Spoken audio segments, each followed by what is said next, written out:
hello from the future or present. Sorry about the delays. Traffic sucks. Okay, so, anyways, here's the introduction. Welcome to the last part of the level 110 mega episode of the Magnolia Pod cast.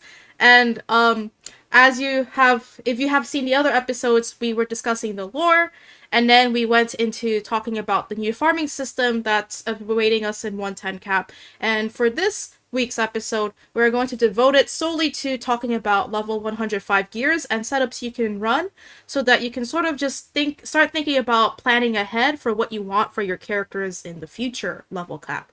Anyways, so let's have the guests introduce themselves once again, just in case it might be your first live podcast. So don't go all at once. Let's start with Mango. Yeah. Yeah, Yeah. yeah. Hey guys, halfmango here. The usual lore explaining nerdy guy, and I'm again glad to be here with the last part of this special mega Magnolia podcast series on the 110 cap, and I hope that with today I'll be able to pique you guys with a little bit of interest on how the new gears are gonna look. I'm Forte. I'm here again. I really like Endgame. I really like talking about Endgame, and I'm looking forward to hopefully sharing a bit of useful info with anyone watching today. Medrathis here. I can love PvP, also like min-maxing, so very excited for today's podcast. And I'm Justified Online. Happy to be here. Hey. I'm the runner of the DUFO archive blog. Cool. Thank you, everyone, for dropping by for the last part of this episode. I'm always happy to have you guys here, and let's finish strong. So let's get into gears and setup. So yeah, as sungahime introduced just now, or introduced, forecasted last week. Today, in the last part of this mega series, we'll be talking about the new gear that's gonna come with the next cap, the 105 epics. And to start things off, I would like to explain a little bit on the more general changes that's gonna happen with the epics. So, of course, the endgame gear or the gear that you'll be aiming to farm are gonna be level 105 epics. In case anyone's confused, it's not gonna be 110 epics, it's gonna be 105. And they'll have some differences compared to the epics that we've had so far in previous caps. First of all, there'll be no side effects for these 105 epics. In other words, everything's gonna be single pieces, and you won't have to worry about breaking side effects when you switch around between them. Spoilers though, technically they do have side effects because they synergize with each other, but they'll come a bit later. But yeah, no side effects, don't have to worry about those anymore. Another thing is, you remember how gearing has always been a headache because of all the mods that existed with the epics, like what were they again? Bonus damage, smash, all attack. Those things that would give you a headache, especially when you're trying to roll them for BP. None of them exist anymore. Everything's just been merged into what's called the damage amplification. And similarly for buffers, we've had all these weird plus 30% strength on 1A or those kind of things. No more, just straight up buff power.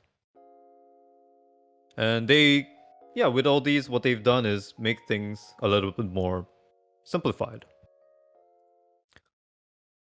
If I remember at the very beginning of the cap, just because the damage mods aren't actually removed for previous cap gear, it can cause some strange situations where if you just equip one piece of new gear, it might not necessarily be a damage increase depending on what you're doing.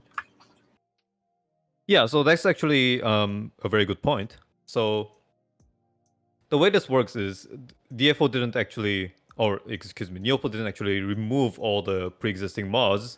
They just added a new mod, the damage amplification, into the game. And all the 105 epics only have this damage amplification. So both of these mods kind of still exist in the game and you can use them parallel. And like Forte just mentioned, if you break your 100 set too early and equip 105 epics, early on in the cap, what happened was you would lose damage because these modifiers wouldn't really synergize with each other. Good news is, Neopol realized that was a problem, so they added a skill attack scaling if you mix 100 and 105 epics. So you might not see damage increase, but you won't lose damage, at the very least. Okay. There's a question from chat from Fenrir Strike. Is there any situation that where it's better to disassemble the new epics in 110 cap rather than feeding them the ones that we are going to use? Okay. Oh, that's gonna come real soon. I'll Okay. tackle that in a minute. Okay. Yeah. Cool. Any other questions or comments for right now? Yeah, on the topic of modifier, I know that some of the new packets in Korea, they have the pet and the title still have the old modifier. Do you know if there's like one preferred more than the other per se? Yeah, so what KDNF did for when it came to titles, pads, auras, all these quote unquote cash items, is they kept the old modifiers on them, but they also added straight up percentage increase for damage amplification. So for example, if it is 15% smash on title, they added 15% damage amplification increase on that as well. So it would function for the new mods as well. Oh, okay. So we don't have to worry about replacing our current titles and stuff for the new cap. Not yet anyway. Okay, not yet. Okay. That's good. And I guess just a quick question. What are epic souls used for in 110 cap?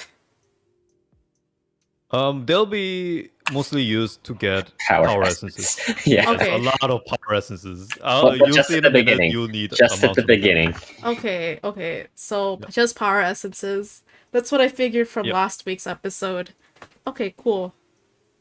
Mhm. Yeah, it'll be useful at the beginning, but you really do not need to liquidate everything. That is not a No, good. definitely not. Don't do that. Okay, don't need to buy out the entire auction hall's worth of POWs. Okay, cool. Don't Okay. play with the economy. You will actually screw yourself. You need power essence, but you don't need that much. Okay. Yeah, like you need a decent amount, I guess, but you don't need so much that you need to hoard them. Nah, definitely not. But yeah, going back to the these epics, I guess. So let's get a little bit more concrete and look at this example that I've brought here. Side note, this example is technically not real. This gear doesn't do these things currently in KDNF. I just brought it for example because the picture's nice. Okay. 90. I was gonna say nice and tidy. I just Oh, mixed it up. 90. Okay. Nighty night. Yeah. So yeah, first off on the left side we have this yellow rectangle. Or is this rectangle? Yeah, this is a rectangle. Sorry. What's wrong with me? Oh, it's Um, okay. Side note: I actually major in geometry in math, and I didn't even realize this wasn't rectangle, so I'm an idiot. It's okay. Carry on. Yes. So this yellow section basically is the common option that belongs to all the pieces of the same slot. So this particular gear here is a bracelet, and what says here is a little bit of buff power, a little bit of skill damage or skill attack. And here it mentions the gear's level scaling, which will come into a little bit later. And here is buffer specific things, +1 level to the buff and 1A. And this will exist on every single bracelet. It won't change, it'll be the same, and it'll be on all of them. Here on the right side, first of all, we have this red one, and this is the so-called levels that exist on these pieces. You can see level 1 and the experience percentage. And as we've mentioned in last week's podcast, or if you've been keeping up with the information, the news from KDNF, this leveling this or increasing these levels will be key point for the 105 gaming phase, gearing phase. But we'll come into a bit more detail on that later.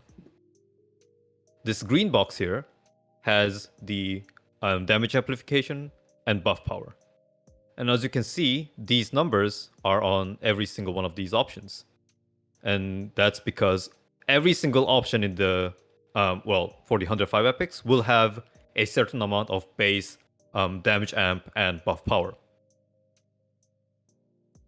And lastly, we have this blue one here, and that's just the option. For example, it'll be plus 2 seconds on the petrification you do, or something like that. Those regular weird things that epics would do.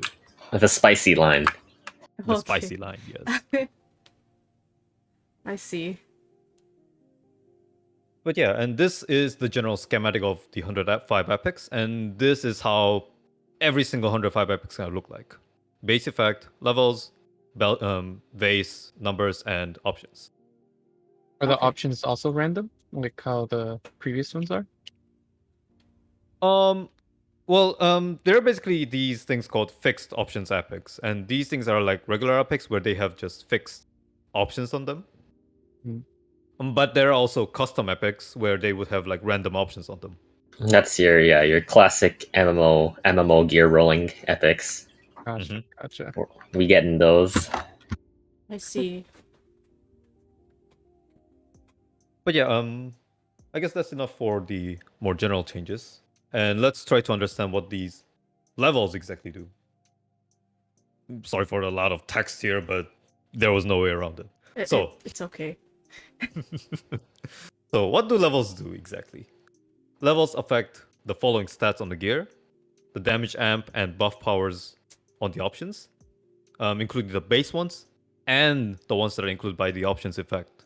What that means is, let's say, for example, an option says, if you attack an enemy plus 1000 damage amp for 20 seconds, then that 1000 is going to scale according to the options level, and it will increase as the level increases. This applies for any fixed, or I guess more specifically say, raw values of damage amp and buff powers you'll see on the gears. Secondly, there will be skill attack from level scaling. So I'm gonna go into specific numbers here, but what 105 gears have is depending on the total number of levels on the gear. So there will be 4 options. If you add them up, you'll have the total number, right? Mhm. Depending on the number of that, the gear will also get additional skill attack. The specifics are at level 240 total, you get plus 1%, and every 40 additional, you get plus 1% again. Oh. This value is actually a bit higher for top, bracelet, and earring, because those are mythic slots. Oh. And the scaling is 3% instead. Whoa. I thought. Okay, correct me. I thought gear levels capped at level 80. They do, yes. These okay. scalings calculated with total levels. Oh, okay. So like okay. if you add up all the lines. Exactly. So each line, like Forte mentioned, has the max level of 80.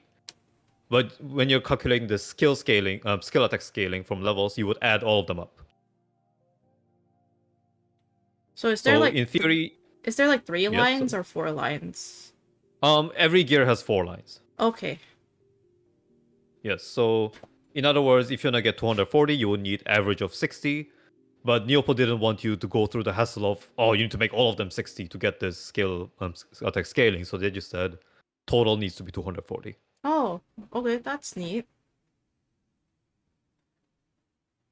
But yes, and with that, what that means is subsequently, once you reach total of 240, you'll see a pretty big boost because of the skill attack. And every 10 levels or so, on average, will net you a little bit more boost as well. So you can, when you're higher up, your leveling is gonna be like slow as hell. So you'll feel like you're clogged, you're powering up really slow. They're trying to like mitigate that a bit, so you can feel more power when you're leveling in the later phase as well. Okay. Has And anybody lastly- got the option level sorry. to level Yeah, 80 what was it? yet? Can you hear me? Yeah, could you Yeah. repeat that for a Yeah. sec? Yeah, has anybody seen an option level 80 from Korea or anywhere else? I can't imagine. No, according in to that the conference, actually, they mentioned that, and they said no one has reached max level 80 yet. The highest is 72 Oh. right now is the game. I see. And how long has 110 been out? About 3 months. I see. Okay. Jeez. So I think It came out on 3/17. yes, Yeah, March so 7th. March. Yeah, so it's Yeah. been about 3 to 4 months. But yeah, what was I gonna say? I'd say like 3 months to be at the last 10 levels is. I mean, to be fair, granted, these people are probably like lucky with their drops, but Yeah. I think that's still a solid time frame. Yeah, I guess, yeah, because then that should be enough time before you have to, like, get ready for raids, right? Yeah. Yeah. But yeah, and going back to the topic of levels, barring actual damage related stuff, levels also affect fame on the gear. And like we mentioned last week, fame gaming is the 105 gearing phase. So you need more fame to enter higher stuffs. And to get more fame, you need to level your gear. So it's like that whole rinse and repeat situation here in terms of level and fame. It's useful because this cap, when you got gear that you didn't care for, it was like epic or collection. This upcoming cap, even if you know your setup, which you will figure out eventually, including after the upcoming gear rebalance, you'll figure it out eventually. At least gear you don't need can become fodder. Yeah. Yep. Yeah, it's different from right now, where if you get a piece you don't want, it just becomes an epic soul, or you put it in your storage out of spite. It becomes another excruciating tragedy. Yeah. Yeah. You put it in a nice glass frame and hang it on the wall. Hey. But yeah, as for what levels don't do, is pretty much everything else on the gear. So every other option that doesn't have any fixed damage amp values on it, it'll do nothing. So for example, plus 30 LA, 10% movement speed, 6% skill attack, everything else not affected by level.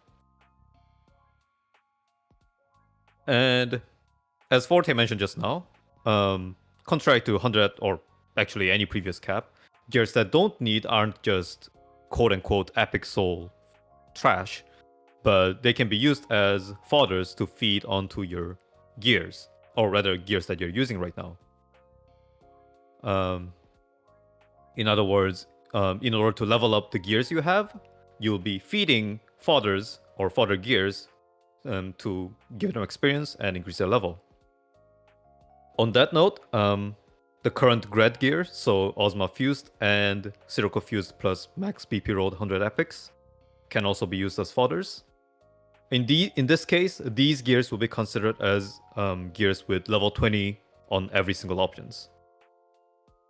That might sound a little bit confusing as to what that means right now, but I'll explain exactly what that means in a minute. Okay, cool. And yeah, and in case you're worried, you leveled your gear to like 79 and you gotta change your setup, you gotta lose it. Don't worry, you can inherit level as well. So you don't have to worry about losing at all. And having said that, this is how the UI is gonna look like more or less. To the left is the growth or feeding system where you will level up your gear. So in the left slot, we have the gear that you want to level up or the gear that you're actually using. To the right, we have the fodder gear that you'll be quote-unquote using. And as you can see here, for each of these options, the level values are going to increase with some changes in experience values as well. And the way this works is a little bit of number crunching here, I guess. Basically, the levels are calculated according to experience, amount of experience? Points, excuse me. Experience points that a gear has. And that experience point will be just directly added to the new gear. And in that sense, what that also means is if you're combining two gears, the resulting level will always be the one that's the higher. What that means is, let's say you combine a level 30 gear and a level 40 gear, then you would have at least level 40 when you're done with it, because you are just adding up experiences. Oh, okay. And that's what I believe. That's what also mean by if you're feeding your old Sirocco Black Purgatory Osma gear, it's basically read as a level 20 gear. That's exactly what it is. So if you have current grad gears, you can basically assume that next cap you'll be starting with level 20 gears. Oh, I see. One more note on that thing. Basically, this addition of experience, quote unquote, is actually not always 100%. If you're adding gear that's, feeding gear that's not the same as the one you're using right now, and if it has different options, then different options can still be fed, but they will not scale to 100%. I think it's only about 30%. So not all of the experience will be transferred over if you're using different gears, but you'll also get a discount in the cost that you need to pay. So it's not a bad deal.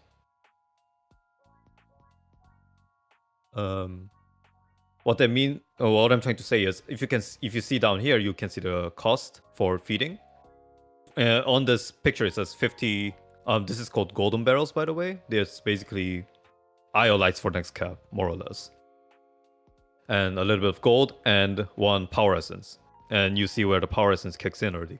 Okay. But again, you don't need like 500,000 power essences, right? No. Okay. Definitely. Yes, I do. No, Forte, stop!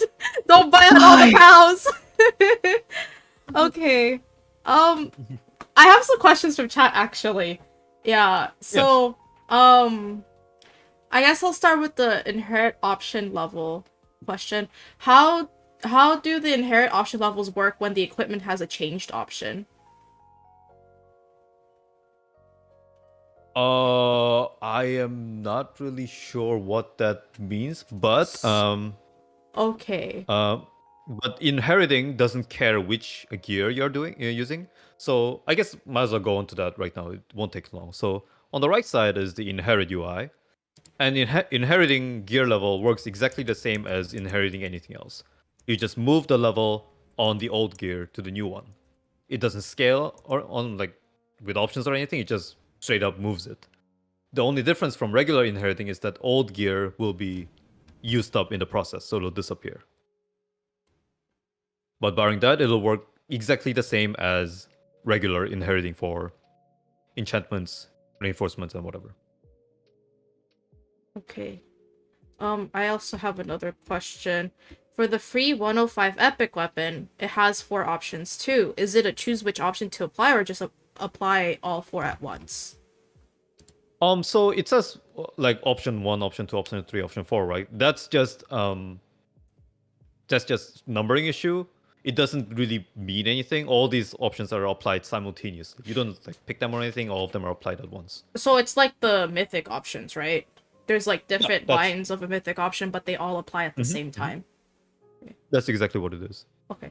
Oh, we have a follow-up to the question I asked. Example, if I change an option on my weapon and inherit level from another one, does the changed option have an EXP penalty? I think I need to clarify something here. You can't change options on fixed option epics. They're fixed. So the only epics that you can change their options on is custom epics. And I don't think there's a custom epic for weapon slot. Yeah, it's just origin and decisive for weapons. There are only 2 kinds of weapons. Yeah. Well, very technically here, there are actually custom legendaries for weapons, but that's like whale territory. No one like uses them. Oh, okay. But yeah, Oh yeah. when it comes to epics, like it's all fixed. Okay. Custom epics are a very big beast, and if you see the math on it, it's like the most cursed thing you've ever seen in terms of like the amount of combinations you can get. Oh, oh, worry. Spoilers, I'm not even talking much about the custom epics today because they're just cringe. What do you mean by cringe? Like, there's a lot to talk about, or It's like your Isn't that classic like 60 MMO something where pages the of gear custom can options? roll with anything. oh, Oh, yikes! You tell me RNG? Not literally anything, but like random. enough that like the variance is just so ridiculous. I see. Okay. Oh, okay. Yeah, that sounds like a can of worms we don't want to open today. So if anyone asks, I guess we should just table it for someone else to solve at a later day. Yeah. Yeah, I'm sure someone will write up something about custom epics. So if you're here and you're wondering about what the heck custom epics are and what's the deal with them, I don't expect we will be going over them today. Am I correct on saying that, Mango? Yes, I'll just say this one thing about custom epics. The way they work is you're basically rolling a 100-sided die 4 times and hope that you get something good. Okay. Yeah. Ooh. Okay. I'm not gonna go into any deeper than that. Oh, okay. Yeah. I'll just add that a lot of setups don't like they'll have like one or so. It's just you still need to get the right rolls, and in the meantime, a lot of people are really just using fixed epics that they level up right now. Mm-hmm. Mm-hmm. Also, I at the start of this podcast, I opened up power essences just to watch what would happen as you guys talked, and I will confirm it has jumped up 20k per. No! Wait! Whoa. Seriously? Wait. Hear me out. You've I done it. guarantee you it'll go back to normal in like a day or so. Oh It's my just won't funny. take long. It's just funny. Oh my god, dude. I didn't want to influence the market. Okay, everyone's asking now, what's considered a lot? 200 plus? Can people get 30k fame without amp? Yes. I can say that for sure, right? Like, Yeah, you can definitely. yeah, like on the fame question, from the screenshots I've seen, literally the numbers for fame just blow up once we get 110 cap. So, you can enjoy the 17k plus fame club now. Yeah, it's like actually OV exorcism parameter, but like juice to the high heavens. Yeah. And then what's considered a lot of epic souls, 200 plus. So from the looks of it, I don't know how much you're expecting to feed gear into gear, but I feel like 200 plus epic souls is like more than enough, right? For power essence? I think a few hundred is pretty good. A few hundred? Yeah, okay. Personally, I I'd believe say if you have your- like 100, that's already like plenty to get you jump started. Okay. I believe your bottleneck is more the golden barrel. Yeah, golden barrels are the one that they even. I mean, we're probably not going to get what Korea's getting for golden barrels, but yeah. Yeah. That's... I really hope we get a discounted version. If not, it'll be pain. Yeah. Okay. So if you're worried if you have enough epic souls, don't worry about that. When the UCAP hits, worry about if you have enough golden barrels or not. I think in Korea they would run like lower level like alt to funnel the barrel to the main character. I believe. Oh. Yes, there is. Or funneling. There is funneling next cap in a sense. Okay. Mhm. See, I see. Yeah, with the a bit more detail onto that. If with the discount patch, KDNF got you like. I mean, you could do that and it still helps, but you don't need to like actually dedicate several slaves, quote unquote, to farm golden barrels. But before that, before the discount patch, basically KDNF players were like having 4 or 5 slaves per main to get them enough golden barrels to, get jump started with gearing and stuff, which is pretty horrifying.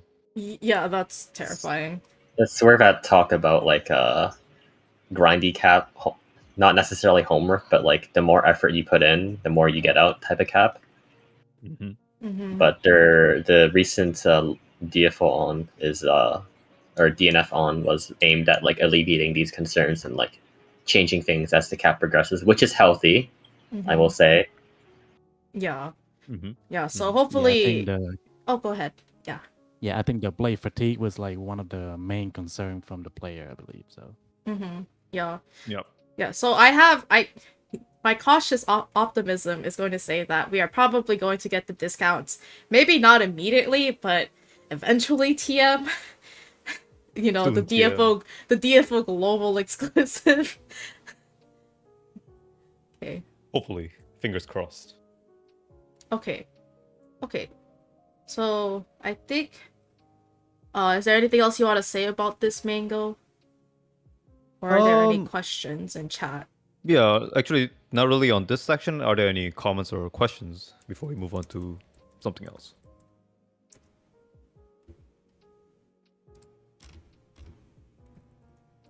I guess that's I don't have no any then. question at this Okay. point. Okay. Yeah, I think everyone's good. Oh. Okay, so that's enough talks about levels on gears. I hope that was a good insight for everyone on how things are gonna function. Next up, which is kind of funny because someone mentioned weapons just now, is the everlasting debate on origin versus decisive weapons. Oh, I see. Huge for- asterisk. Huge asterisk. Huge asterisk.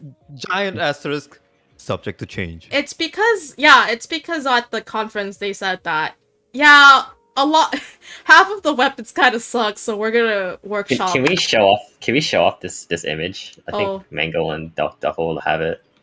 Oh, Okay. Let me see this. all right. I think sungahime can do it, right? I'll forget. What is this? Oh, this. That's just showing you the disparity between like how some classes use it and some classes don't. Okay. And that's like a thing that's what they're gonna tackle. They're gonna flatten out this curve a bit. Okay, give me a sec, everyone. I'm a competent streamer, I promise. Where did I put? Okay. Could somebody explain the legend on the image? Yeah. So basically, what this giant graph is showing is how many players, in terms of percentage, are using the decisive weapon for each class. So, let me zoom in, right? So, this is Battle Mage, right? The one I'm Top is hovering Battle over. Mage. Yeah. Followed by Pite, Male Brawler. Soulbender. Soulbender. Uh-huh. And then Female Brawler. I don't know why they wrote this like this, but Female Brawler. Okay. And then Female Ranger and so on and so forth. Okay, yeah, so these are all just class names. So that's like, so on the left, does that mean like all these classes on the left, a lot more players who are playing those classes are using the decisive weapon? Yeah, like you see at number 1, that's almost 100%. Yeah. Meanwhile, as we get later on, it's like Yeah, so let's scroll over to the low bars, right? So Rogue, right? This is Rogue? Yeah. I'd say Rogue is like somewhere in the middle, like average. Okay. Which is 60%. If you don't mind, could you like scroll to the bottom so we can see like the bottom of the barrel here? Elementalist? Yeah, yes, we have Elementalist. And then Male Ranger? I believe that's Male Ranger, and then Weapon Blade Master, Sword Master, and Creator. Okay, and Asura. Okay, Yes. so I don't know what the percentage are. Okay, so like below 20% of like Asura players are using decisive weapons, but if you look at battle mages, they're pretty much just using the decisive weapon. Yeah, I have no intention of wanting to throw poison. It's just like to show you that we're gonna see another change for these very soon, as they discussed in DNF on, and this is just showing you why, because this distribution isn't necessarily that healthy. I just thought that was a good idea, but unfortunately, it didn't turn out so well. I mean, if you think about it from a design standpoint, if you put the spicy stuff on the weapon, then you can kind of control it to keep it just in that cap. You can control it from just like a weapon standpoint. And then the next cap, if the effect of a weapon is just so game-changingly good, they can just incorporate it as like a real change instead of like what we have now, for example, for Exiles and Panda War, where it's like content that sticks through several caps and just kind of becomes a bloat, as opposed to something that you can kind of pseudo use for the cap and then potentially rework it into the class later. Do you want to do? You want to do Exiles for like 5 more years, or would you rather No. find a way to to healthily incorporate it into the gameplay. I see. I personally Not my discussion, by the way. I Oh. had the discussion with another Korean dude, and he brought up that point, and I was like, oh, that's actually really smart. I see. Mhm. I personally do not want to beat up Devastator for the next 5 years, so Yes. So this One is of where us the are spice posers. is. I see. Okay, so I have it back But yeah. to mango slides. Mm-hmm. Yeah. Sorry. So, in case, well, before I guess I say anything, as we discussed just now and Forte mentioned, things here are subject to change. So I would like you to take this not 100% in face value, but at least take the idea on what I'm trying to deliver here, which is how to measure the weight between origin and decisive. Now, before I get started, I'd like, in case there's anyone in the viewers who are completely unfamiliar with this entire idea on what these are, let me give you a brief introduction on these things. So there are two kinds of weapons for each class for 105 cap. 110 cap, 105 epics. Mm-hmm. Them being the origin weapons and decisive weapons. These are not official names. We don't know what they're gonna be, but these are the fan translations. Anyhow, the origin weapons are your standard DPS weapon. They have same effect across all classes. They have the same damage amp values across all classes, and they do the same thing more or less.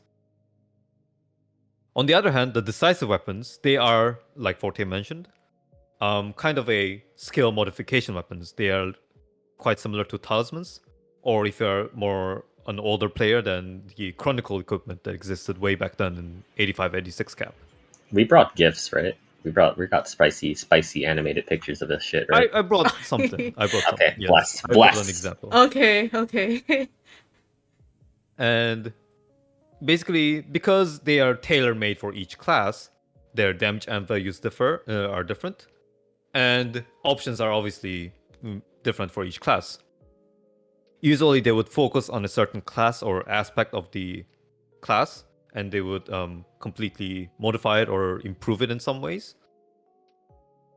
And basically, the debate arises in the fact that which one should you go for?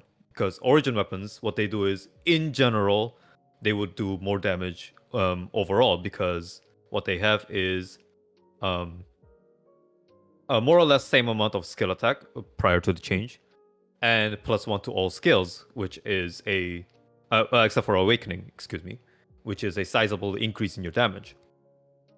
And hence, when it just comes to overall raw damage, origin takes the cake usually. But decisive weapons are obviously more a kind of a Joker situation here, because they modify specific skills, so you gotta understand how these skills function and how well they apply in actual situations.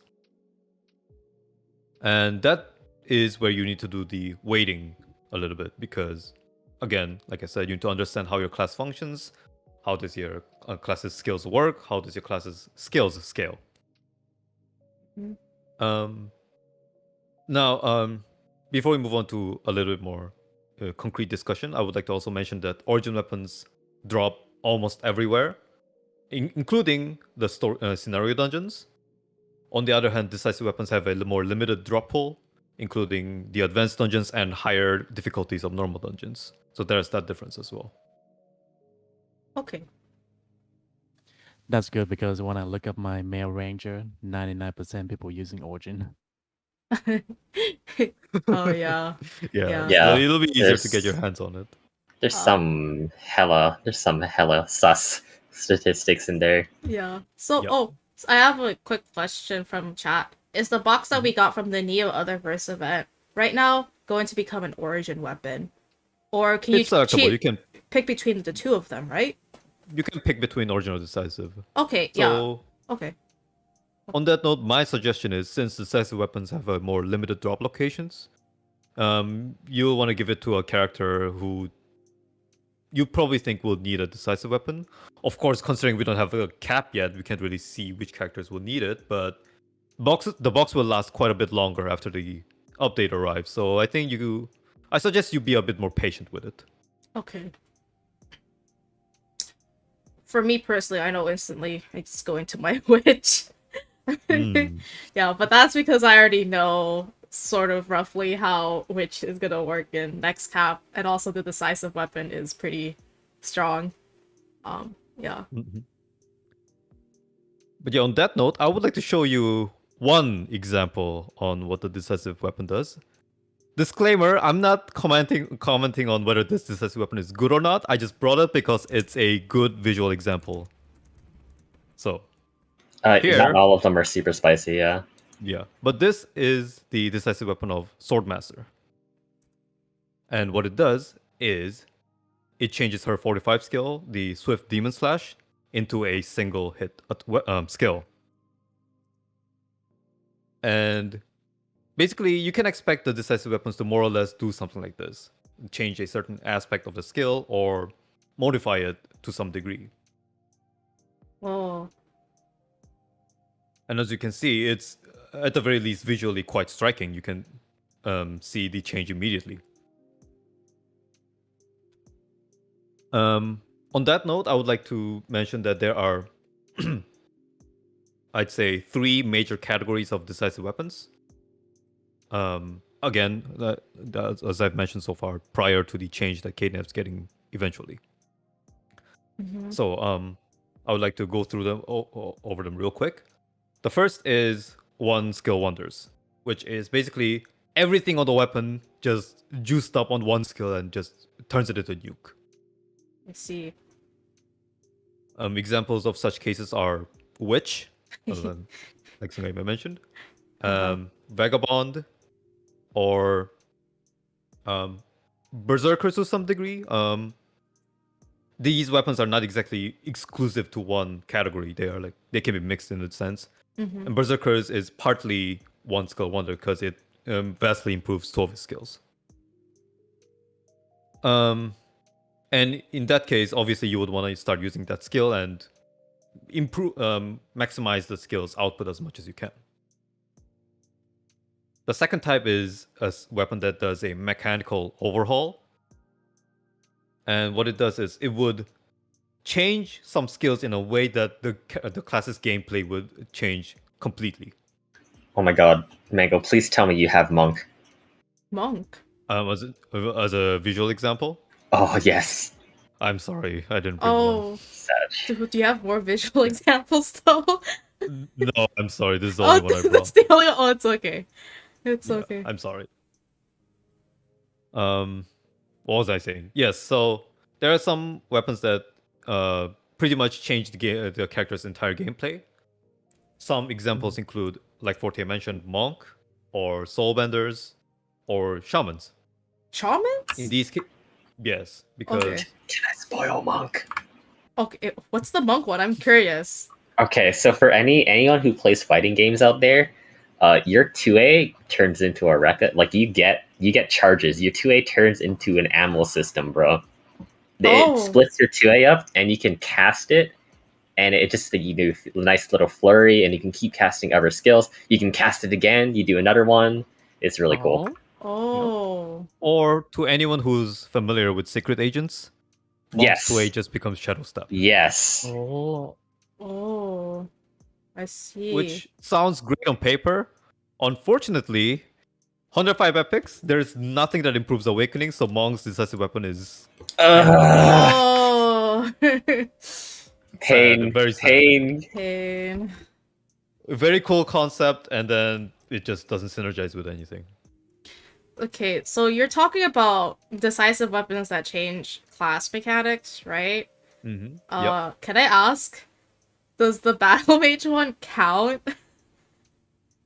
Because it Technically, does yes. auto Yes. Yeah, it automatically does chase your launcher for you, so you don't have to manually do it anymore. Right? Yeah, it overhauls the class by removing the thing that you need to do every 0.2 seconds. Yes. Yeah. Yeah, that's that's a big overhaul, not gonna lie. Mm-hmm. Fixes your hands. It Yeah, does it fix your does. hands. Yeah. Imagine needing to cast Chaser Launcher brought to you by Dragoon Gang. Oh my god. Oh, okay. So I guess this is not exactly about decisive weapons, but someone asked, if we use CDR heavy sets like Crossroads Dawn, Annunciation, would we be able to get up to about the same CDR with 105 epics? That's There's, capped now, right? At yeah, there's a Yes. cap now. 70%. There will be a CDR cap of 70%, but there are also several sources of CDR, so you'll be able to get a decent amount one way or another. Okay. You can still get. I'd argue this cap you can get even more ways of spam because there's more different ways of targeted CDR as opposed to this cap where your options for CDR were there but kind of very structured. In this one, because there's no set effects, it's kind of everywhere. I see. Okay. Yeah. Okay. So, just to recap what we've been talking about so far, we've talked about the decisive weapons that buff up one skill, and then we've talked about decisive weapons that sort of, I guess, like change one of the core mechanics of classes like monk and battle mage. So you said there were 3, right? Yes, there's one more, which is the utility decisive weapons. Oh. And what these, I don't even want to call them this, but bad boys would do is they would have a bunch of utility stuffs stacked up on the options. They won't do anything in terms of like actually improving the skill's damage, but they try to increase your quality of life, I guess. Yeah, like male Nen should be one of them, if I remember correctly. Some examples are Male Nen, Asura, and what else was there? Honestly, there's not a lot of these utility. Oh yes, Elementalist. Funny how 2 of them are the bottom of the barrels. Yeah, no one uses them. Or almost the 'cause- one. Yeah, I think male Nen's like at like a mid 40%, something like that. Yeah, because it's these quote unquote utility decisive weapons. They have generally very high damage amp values, around 7,000 to 8,000. But because they don't do anything in terms of damage, they just kind of lag behind origin weapons. I see. Yeah. Okay. And this is, again, all with the... Well, I guess, like, the specifics are still with the big asterisks, just because they are planning to go back and rework some of the decisive weapons, right?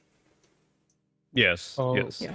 Or straight up nerf. Or straight up nerf, yeah. Please don't nerf Lollipop better. Crush. would they do? Would they do this before the expansion or the No, patch? I mean, they announced the nerfs and changes that they plan on doing for decisive weapons at the recent conference that they did. So Yeah, we don't know okay. specifics, but we know that, for example, Soulbender's weapon will not be as dominant as it is right now. As an example, they Yeah. haven't told us a lot. Yeah, they just said that they have gotten feedback about the origin and the decisive weapons, excuse me, and that they plan on working on it still. Yeah. Yeah, so no body bags in chat, please. Yeah, no body bags. Is there follow up to that CDR question? There's a cap for crit now, right? Someone asked. I mean, technically, there's been a cap for crit always because Yeah. it doesn't apply after 100%. Yeah. There's no such thing as double crit in this game. Sorry, I got excited. Okay. Not yet, anyway. Okay, cool. Yeah, so but yeah, we said this earlier, but that 105 weapon box you got from the Neo Otherverse event, it can either be Origin or Decisive. If you're not sure what you want to go for, I think it's available. Does anyone know how long it's available for after the July 12th maintenance? I believe I it's a think month August longer. night. August 9th? Okay, so you have until August 9th to decide if you want an Origin or Decisive weapon on one character. Surely Korea will unveil the rebalances by then, right? Surely. Hopium, I guess. It would be nice Yeah. if they did. Yeah. Mhm. Yeah, it would be nice. And honestly, a month is plenty of time to think about it. Or maybe you'll get one of them as a drop, so you don't have to worry about it anymore. I don't know. Yeah, true. Yeah. Okay, cool. So is that everything about the decisive Origin weapons? Yeah, so the message I just wanted to tell you guys is, one, like I said, be a bit more patient like just because the boxes aren't going away anytime soon. There'll be more news. Things might change, so try to look at those before you decide. And second is, like I said, the weight between Origin and Decisive is a little bit subjective. So maybe like you might need to think about yourself a little bit on how you play and how much you understand about your own class before you decide whether to go for Origin and Decisive. Yeah. So if you want to like talk to other players who play your class, if you know of anyone else in the DFO global server, I think it would be like a interesting conversation to have with other people who main that class you want to talk about, honestly. Or I guess you can look up what the KDN players are talking about Well, too. you can do that too. Yeah, you could just watch YouTube videos if you understand Korean. I do have Yeah. a question about this weapon though. So I know in 100 cap you can buy selective epic boxes with material. Do you know if the weapons are included as a selection with these boxes? That is actually a good question. I haven't bothered to check with that. But I believe weapons don't belong in the... Do they belong to selective boxes? I'm not sure. I'm actually not sure about that. But I think so basically there will be a lot of selective boxes for the 105 epics. There will be one for the normal dungeons and there will be two for the advanced dungeons. And I believe those will probably include the weapons as well.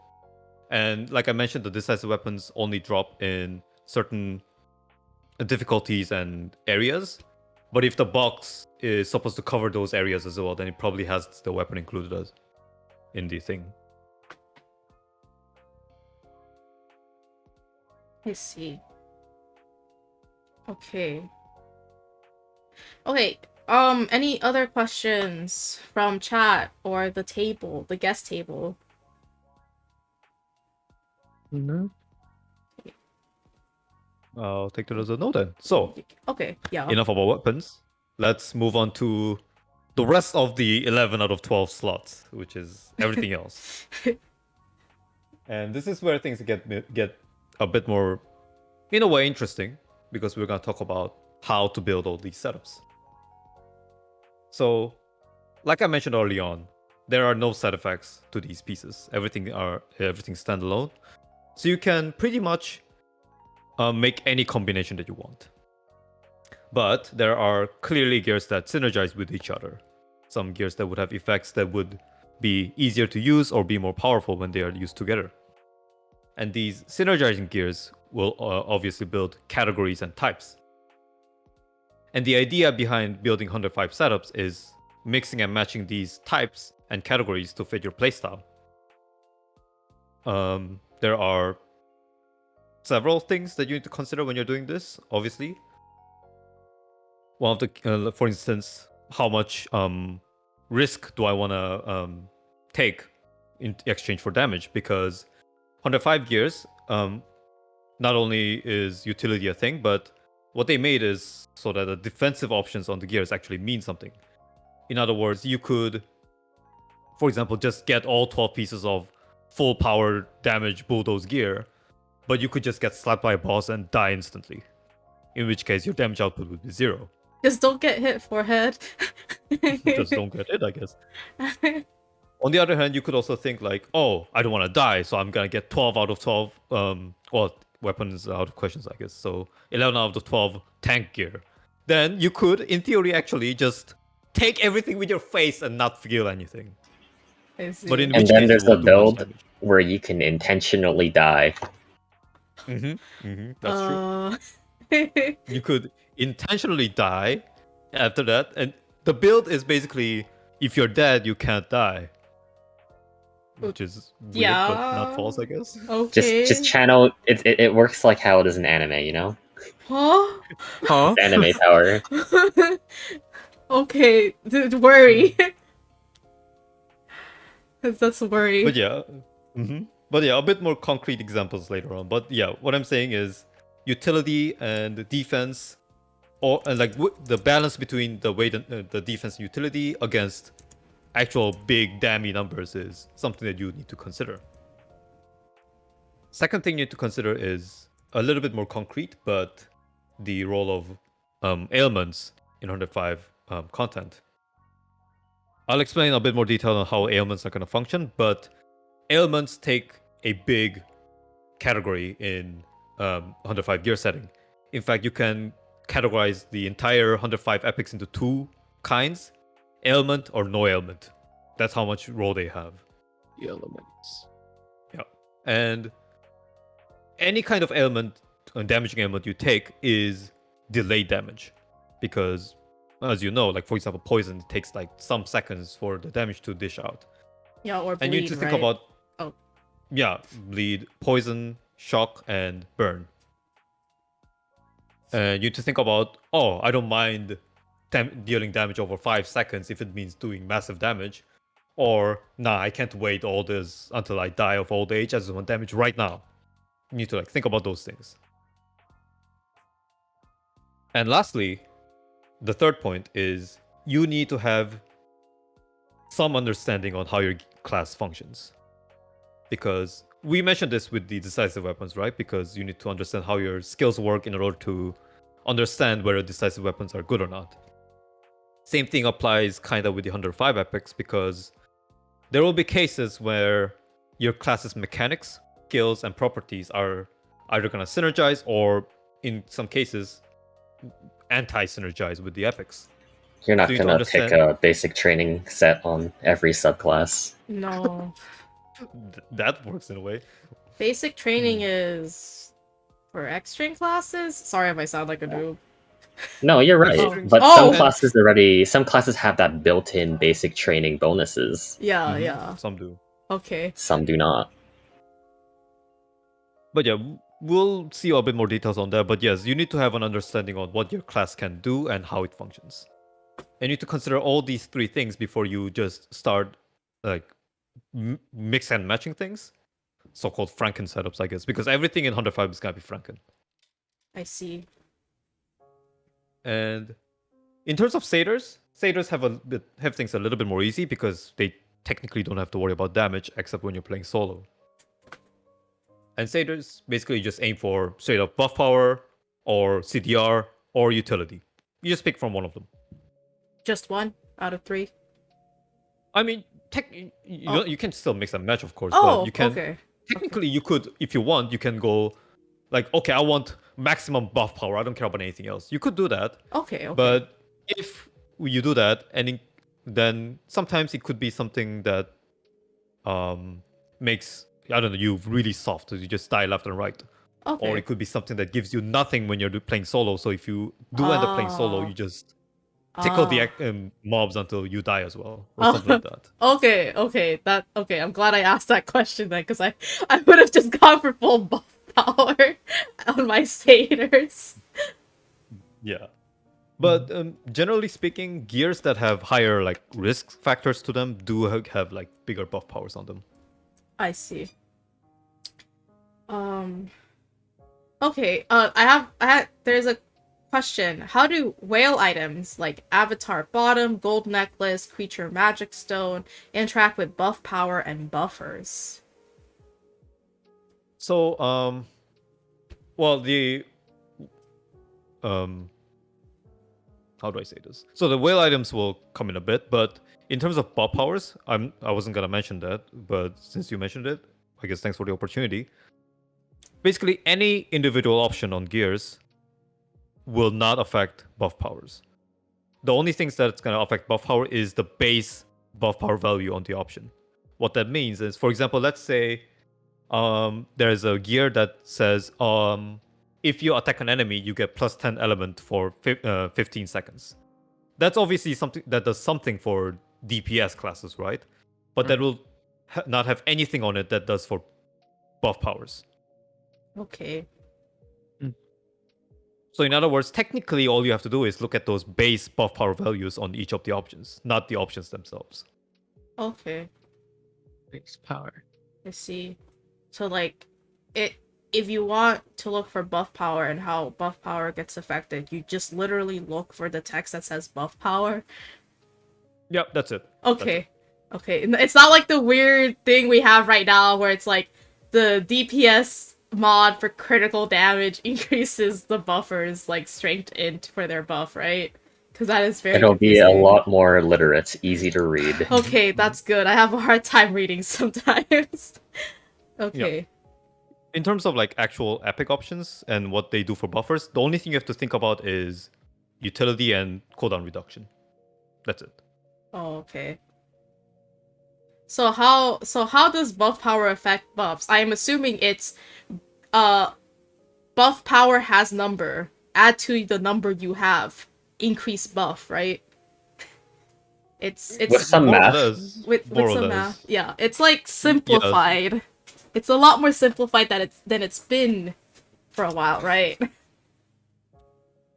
Yeah, so there's buff powered number, right? And then the DFO client eats that number, does some math, and throws out buff. That's what happens. Uh-huh, yeah. So, like, if you want to increase your buff, you would maybe look for epics that has the buff power line on them. But like we've said earlier, maybe you don't want to just aim for you don't want to just be singular in your building. Maybe you want to take up some CDR utility, because sometimes you're going to be soloing content as a buffer and you don't want to explode with one hit, right? Or you don't want to just tickle the mobs. Well, I don't think we covered how next cap buffers are getting changed in the sense that a lot of the things we take for granted right now, like their ability to spam heals, their ability to give us Oh. fat defensive buffs, Yeah. a lot of that is getting nerfed very hard, because right now, if you have a satyr, they can just babysit you with a milk bottle while you're drowning in lava, and you're like, yeah, hit me with another one. But next cap, it should be a lot harder. Their heals will not heal you as much, your defenses will not protect you as much. They're bringing value back to your utility, and that means with higher utility value, you may want to consider a bit of CDR just so you can, provide a little bit of help to your DPS. Because this cap, if they start inting, you're gonna know, and you're not gonna be able to just save them from everything. Okay. Yeah, someone mentioned Satyr's defense and healing has been nerfed next cap. Yeah. Yep. Okay. So for both dealers and satyrs, quote unquote, staying alive is actually a thing. So would Satyrs still need two different sets, one for higher buff in party and one for soloing? I thought they're trying to get away from that. That's a good question actually. Yeah. So right now in 100 cap, what exists is the popular buff swapping, right? Buff the gears for regular buff, gears for 1A buff. And they've successfully blocked that off in 105 cap because you can't swap gear in dungeon and you only have buff power to worry about. But like DUFO mentioned, there's that issue of having buff gear and solo gear. And what that resulted in was, and excuse me, I'm starting a bit, but Neopo has been trying to fix it as well. What they've done is they give massive damage buffs to satyrs when they're playing solo, so they'll have less of a trouble when they're playing. But ultimately, that problem hasn't been fixed 100%, and it's been brought up last conference actually. And what they said is, and they'll actually revamp the buffers so they can have two results. One, they'll be more engaging to play, so more people start playing them to mitigate the buff drought. And second is that they won't have issues when they're playing solo. We got another satyr power buff, didn't we? Just now? Sorry, in Korea. I think it was like last month. Yeah, like relatively recent. And then they said we're looking at September for a complete buffer overhaul. Yeah, they said they're gonna go for a massive revamp, September. Yeah. Mm-hmm. Okay. But yeah, what DUFO mentioned is a definite problem, but they're trying to fix it. Okay, that's good, because I'm lazy, and I just personally don't like the idea of having to farm 2 sets for a satyr. Yeah.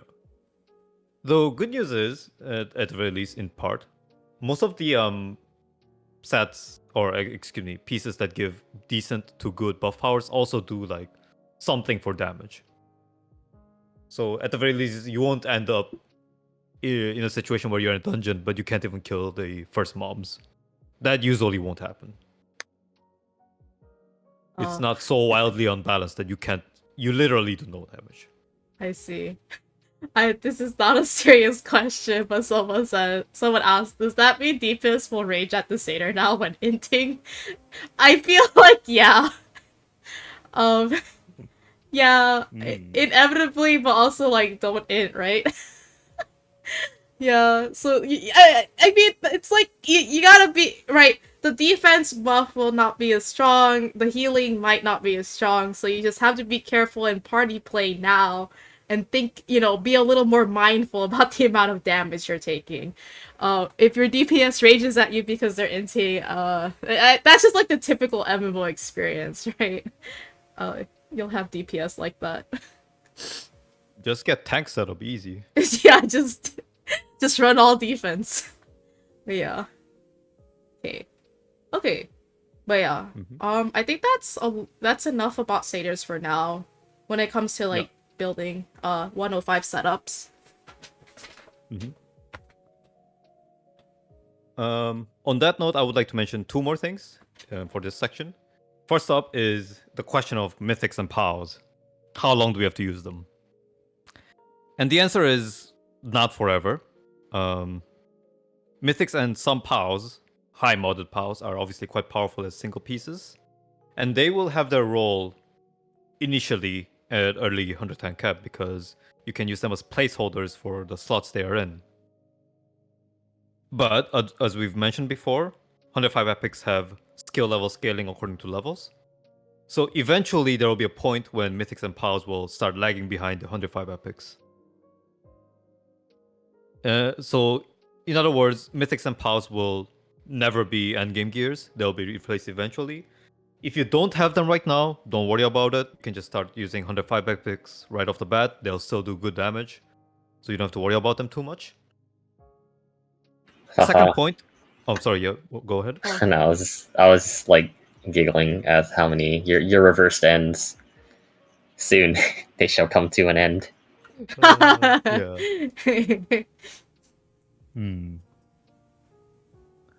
But yeah, second point being when to start switching into the 105 epics. We kind of mentioned this a bit earlier on, like in terms of breaking setups. And I mean, optimally, and my personal suggestion is that you wait until you have like 12 pieces of 105 epics and you switch everything at once. But like I mentioned, DUFO has employed a quote-unquote fail-safe when you like break 100 setups with 105 epics. So even if you like start changing early on because you see a piece that's like really interesting looking, or you just can't bother with that stupid angry set anymore, then you can just start breaking right away. You technically won't lose any damage.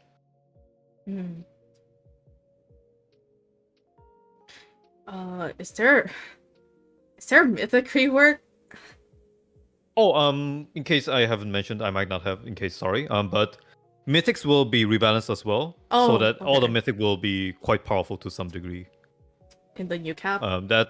They should come with day 1. Oh, okay. Day 1 of 110. Yep. Okay, cool. Yeah.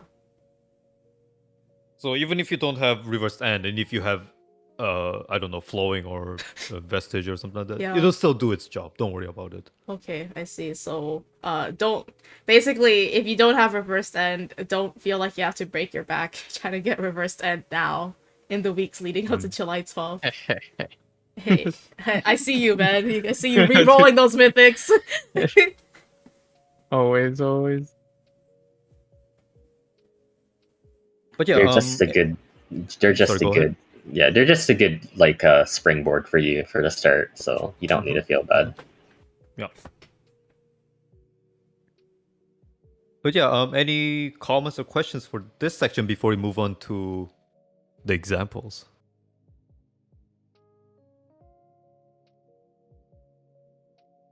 I'll take that as a no then. So no question. Yeah.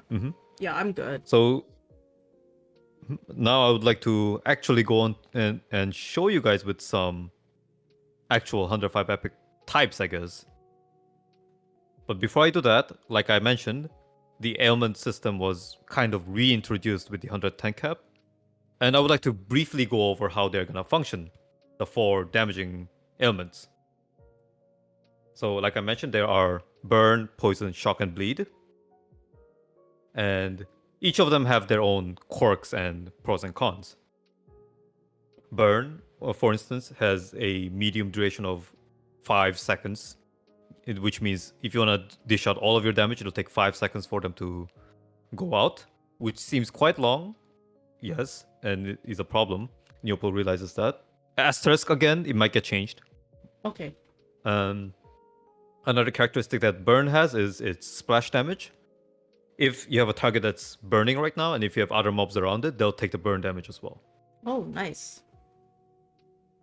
And the good thing about the burn ailment is that it has the largest epic pool out of all out of the 4 damaging elements, so it's very easy to build setups around them.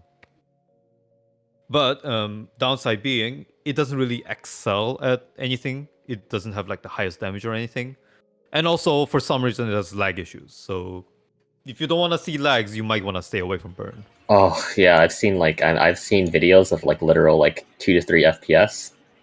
Although keep in mind we do have a CPU optimization patch coming that just got here actually in Korea. So yeah.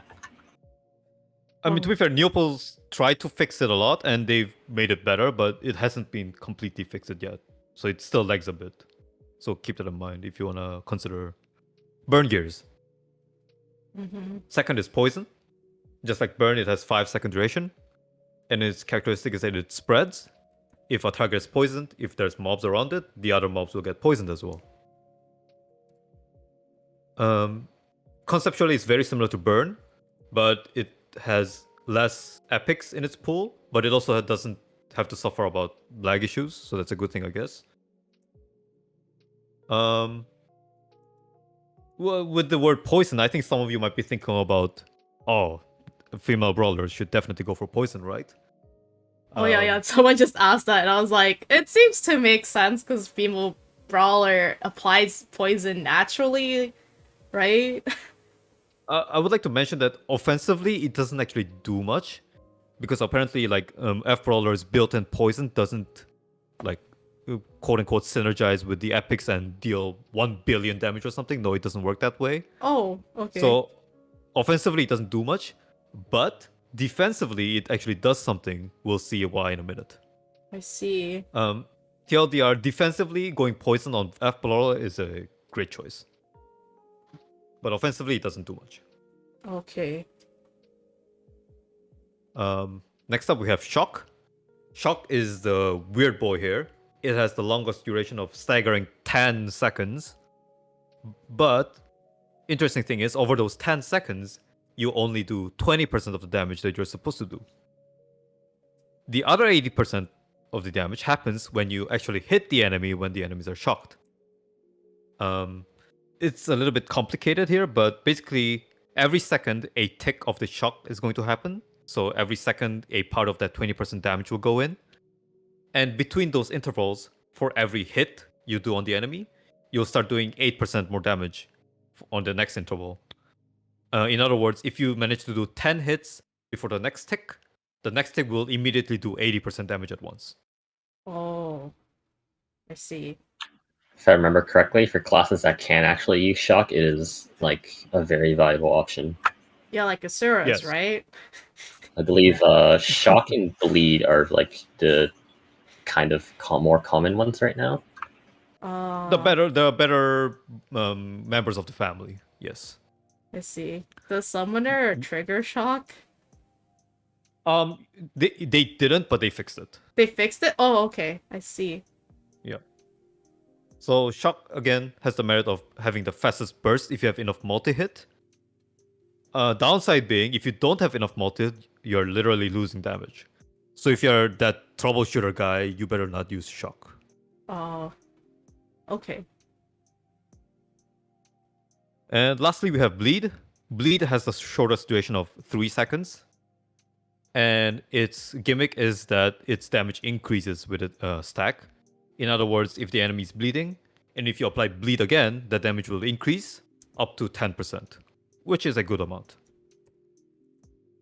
It's also got a decent epic pool, so it's not very hard building around it. Its downside is it's basically the anger set of 105 epics. It'll cause you pain. As for why, we'll see in the next slide. I see. Okay. I do have a question.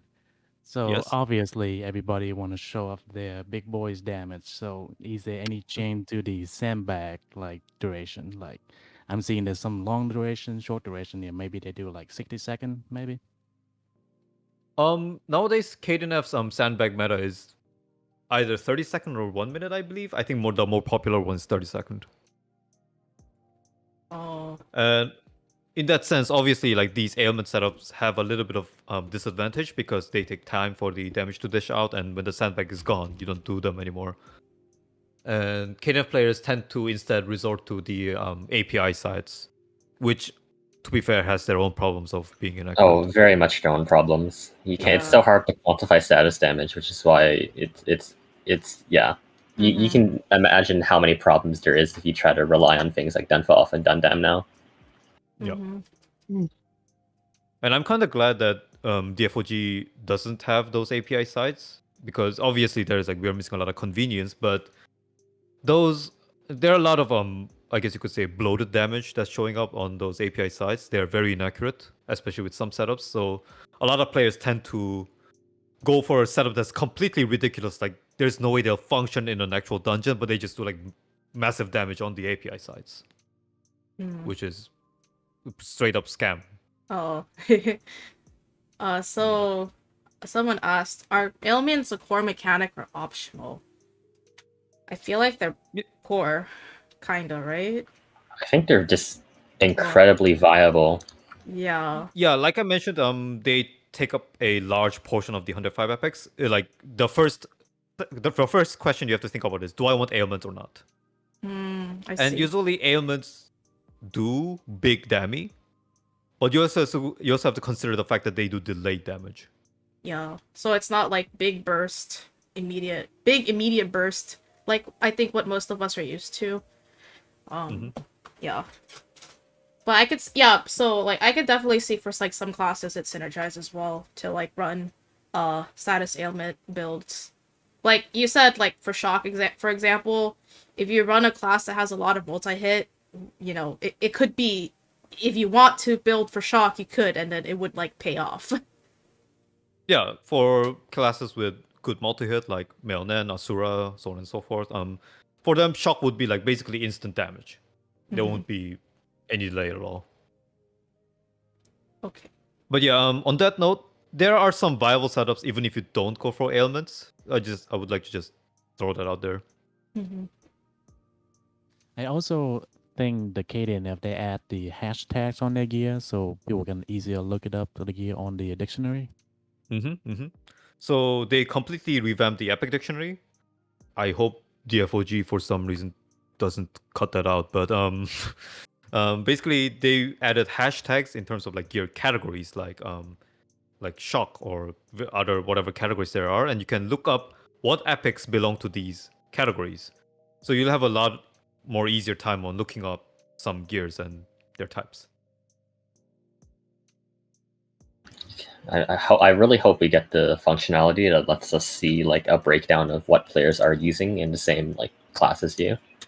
Because I'm not sure if that's necessarily API based, because it doesn't link to a website. It's like in the client, so you know, hopium. It would be very nice. About the Epic recommendation board. Yeah.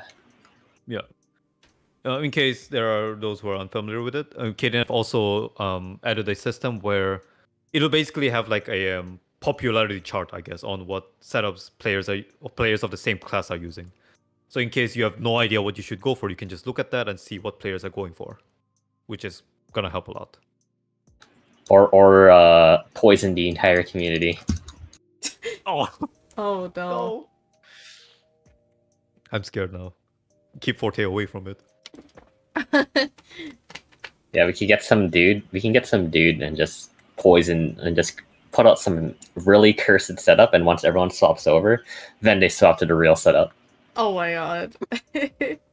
Pain. Okay. But yeah, that was a quick introduction to the damaging ailments. Are there any comments or questions before we move on to actual juicy stuff? Ooh. I believe there was a question about like freeze and Oh other yeah. damaged element as well, I believe. Yeah, so there's an entire separate category of disabling ailments. Oh. Long story short, they are kind of useless right now. But they are trying to fix them with the epic rebalancing, I guess. And I can't say much about them because we don't know what's going to happen to them. I see. Okay, so those are still a mystery TM. Yes. I see. Sorry, Gray. I know I know you've been asking about freeze, but it looks like you have to freeze for now. Okay, that was bad. Anyways, let's keep I it. see what you did there. Yeah. But Yeah. I guess I can like mention them real quick. Disabling ailments such as freeze, petrification, and such, they've been changed such that they don't work like stuns or holds. Instead, they are like interruptions. They would stop the bosses on their track with their attack, but when the freeze or petrification end, the boss will continue with what they were doing. And these disabling ailments can only be applied when the boss's incapacitation gauge is depleted, which is what makes these setups really irky to use. They're not reliable and controllable. Yep. Hmm.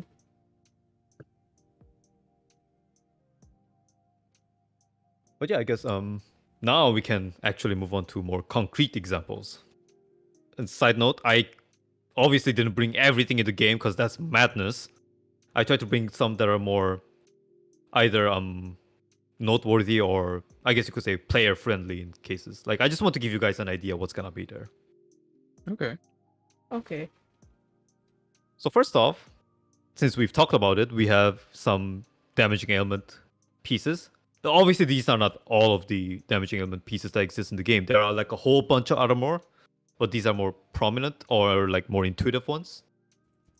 First off, we have this bracelet here, which converts half of damage dealt and taken to a certain element.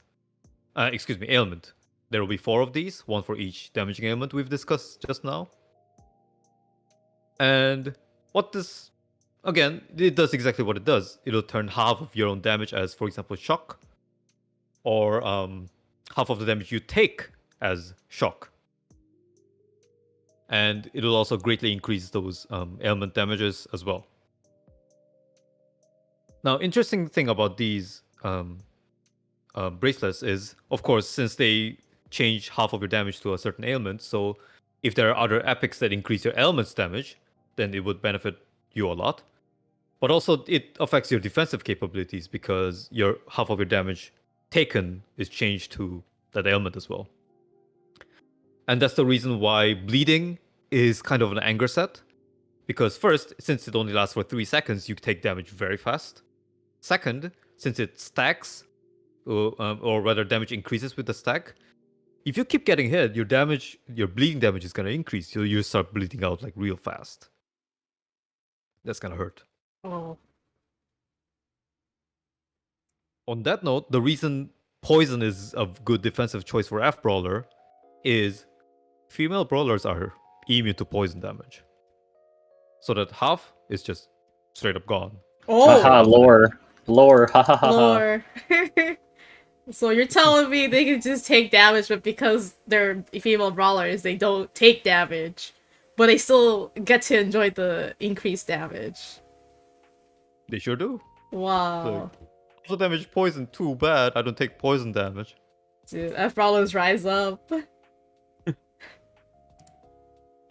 Yeah. But yeah, so these bracelets are the core of ailment setups because of what they do. And if you are going for an ailment-based setup, you'll most likely be using one of these 4 bracelets. Another example is this ring that will increase your skill attack if the target has a certain ailment. Again, 1 for each ailment. And also it'll decrease the duration of a certain ailment. So it'll make the, so to say, delay a little bit shorter. And which, I mean, to be fair, this ring is not exactly popular amongst Caden players. but it gives you an idea like how much like ailments are gonna do in terms of gear and damage. Yeah, and like I mentioned, there are a bunch of other more. There are some epics that kind of like actually give you more utility when you have a certain ailment. For example, like cooldown reduction when you're shocked, or such speed when you're bleeding, such and such, which would be quite easy to use if you're using these bracelets that convert half of the damage into an ailment as well. But yeah, like I mentioned, a lot of ailment game here. Oh, Ailment Fighter Online, AFO. Damn.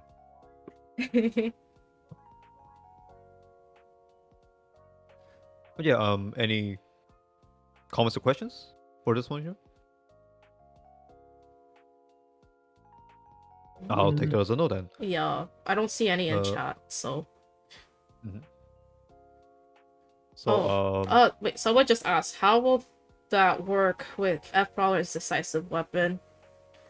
Okay. So since you mentioned that, so what F Brawler's decisive weapon does is, for some of the for some of the skills, when she uses them, it will proc all of the poison damage on the target at once, instantly. And yes, that applies to gear as well. So if she uses that and uses these poison gears, then all that poison gear can like just burst at once, Oh, which is quite nice. that sounds pretty sick, actually. That's super cool. Yeah. Where's the proc gear? Someone asked. Where's the proc gear? Did you bring I don't any? know which proc gear you're talking about, but don't worry, there's a bunch more gear coming up. We'll be Oh. sitting here for a while, guys. Oh, okay. Grab your popcorns if you haven't already. Someone asks, will it work with Spitfire grenades? Spitfire grenades. Spitfire grenades. I I'm not sure think what you... I think their weapon juices grenades a lot. I am not an F-Spit man. Just what I remember hearing. I mean, F-Spit's weapon juices grenades, but I'm not sure what you mean by will they work with grenades? I don't Like see I think if a status setup will work with their nades to like increase the status aspect of their nades. Yeah. I mean, to be fair, like recently technically they only have to think about the shock grenade, I guess, because the other one's the regular grenade and the freeze grenade, which don't have anything to do with these things. But yeah, they would work with these things. They would work no problem at all. Oh, I also have one more question from chat. When the bracelet says something like increase shock damage, does shock damage have to be light damage element, or can you do shadow damage and still benefit from increased shock damage? So funny thing, but ailments are technically non-elemental, so you can go for any element. Burn can do water damage. I see. Okay. Burn them with water, guys. Some wet fire. Wet fire. I see. So, the ailments are independent from elemental damage then. Okay. Yeah, boiled water. That's true. Huh. Yeah. Big brain. Okay. Any other Right, questions? Do you know if these 2 slots regular dungeon or more like advanced dungeon drop? Oh, I don't have that off the top of my head. I'll have to you'll have to see the drop pool, but you can checking the drop pool is pretty easy. Oh, I was just curious. The Epic Dictionary revamp will also make it so that when you look at a specific epic, it will list where it drops, so it'll be easy to check. Oh, that's so nice. Spectre farming. Yeah. Yeah. Yeah, hopefully we get that soonish so that I don't have to look through five pages of information in Moon Runes to try to figure out where I want to farm stuff. Unless they chopped up the update into pieces for some reason, it should be day 1 update because that came. Yeah, it should be right there. Okay, that's good. Oh, phew. Okay. Okay. Alright, so I guess that's it in terms of ailment gears. Let's move on to the next thing, which is HP consumption and low HP things. Oh, So, the first off, we have this necklace, which greatly increases your damage when you're under half health, which is weird. And on that note, this shoulder also would consume your 30% of your health regularly every 30 seconds, in exchange for damage, of course. So Well, there that will makes- be pieces, epics that will give you damage when you have low health or by consuming your health. And this is the one of the more risk factors that I mentioned. Obviously, using these will jeopardize your survivability because you'll have way less health than 100%. But again, it comes with a reward, which is more damage. And side note, there's an easy way to use these quote-unquote health low HP gears that'll come up a little bit later, but there is a trick around it, Oh. which is called mana shield, in case you want to know. Oh, I'm awake. But yes, like there's an easy way around this low health things that'll come later. But yes, you could also technically use it the hard way, I guess. Like you can use this necklace, run into the dungeon and get hit by the boss in the face, lose half health, and then it's like, okay, now I'm warmed up, I start dealing damage. You could do that as well, technically. I see. Also, just a quick question. What's the difference between damage amp and skill attack? Skill attack is the regular skill attack we've had so far. So if you see like 6% skill attack is just straight up 6% damage increase. Uh-huh. Damage amp is close.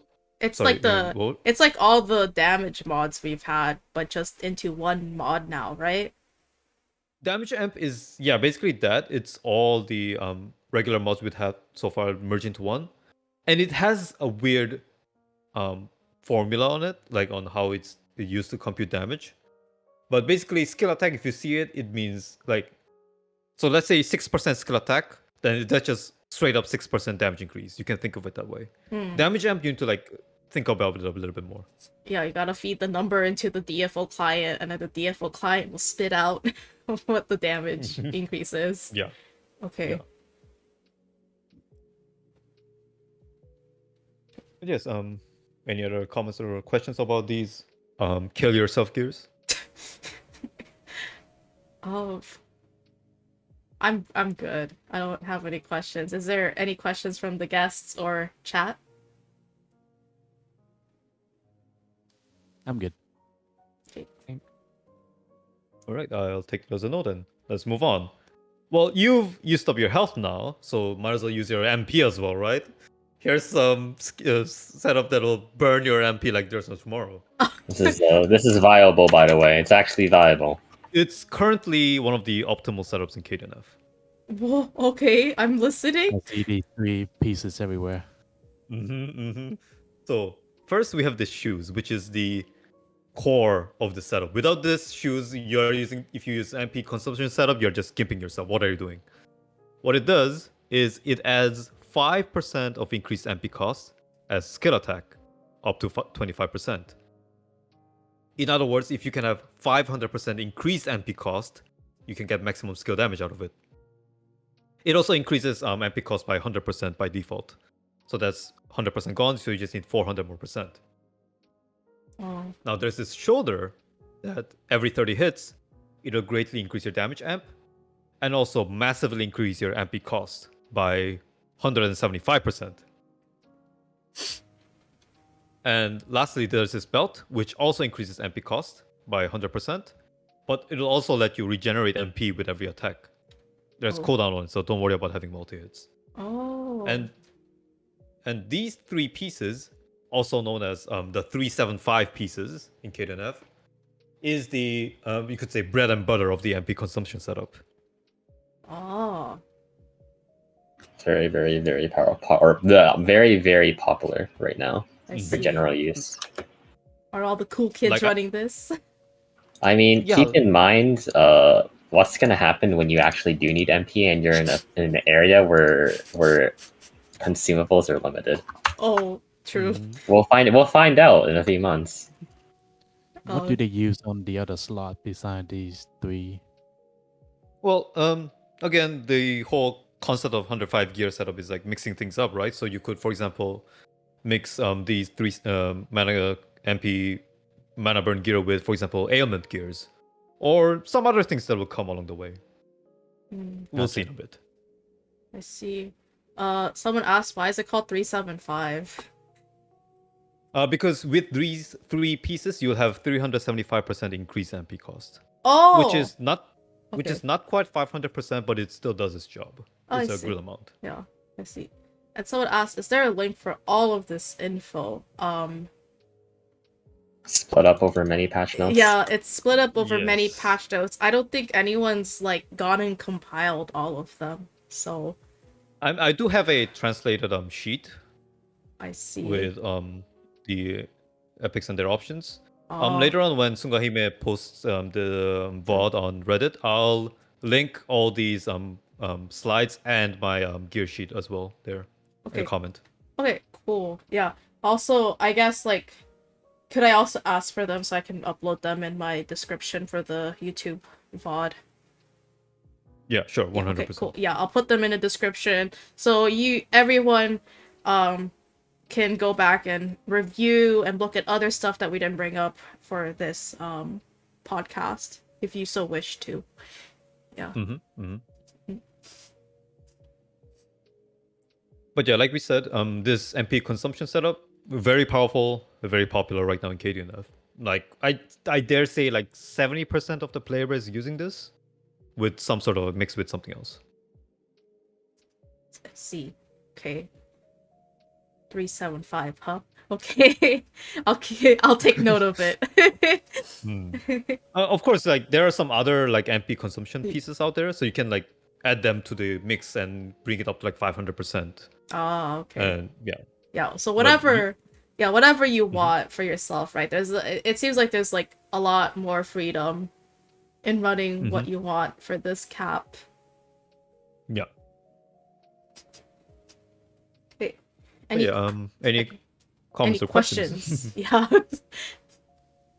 I was gonna say if you are not region locked, the Korean website do have all the database on these gears. We can Google Translate if you needed to. Oh yeah. Yeah, Google can translate entire pages now, right? Yeah. I think so. Okay. Yeah, That's so it. that's a choice. Yeah. It's like KDNF. Is it df.nexon.com? For the KDNF website.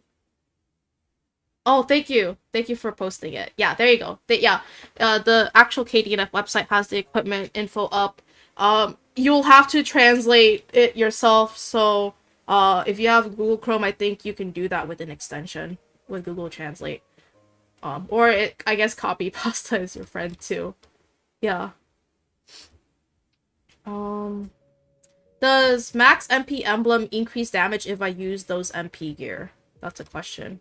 I see. No, because this setup counts increased MP cost as damage, not maximum MP, so it doesn't have anything to do with max MP. Okay. What happens when you aren't running this setup? Are there any other setups that can even compete with this setup?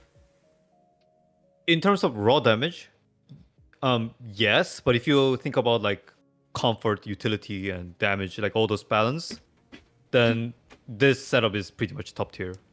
Like there are setups that will do more damage than this, but they are very, let's just say, expensive to use. Expensive, like riskier? In more ways than one. I see. Okay. You're paying with your life or with your avatar or with your gold. Yeah, there's like the avatar one, right? With your everything. There's everything. like creatures, there's gold, there's Oh. avatars, You'll see there's in a minute. amp levels. Oh my god. Oh. Seriously? Yes. Oh. The 800 Coming mil soon, yeah. Oh no. Gosh. So I guess like there are other sets you can run, but it might cost you a pretty penny to run it over this one, where I guess like the only thing you're giving up is the MP you're using, right? Yeah. Yeah, I see. And depending on the class that you're playing, you might not even have to worry about that because there are some classes who consume like no MP. I see. That's true. Yeah.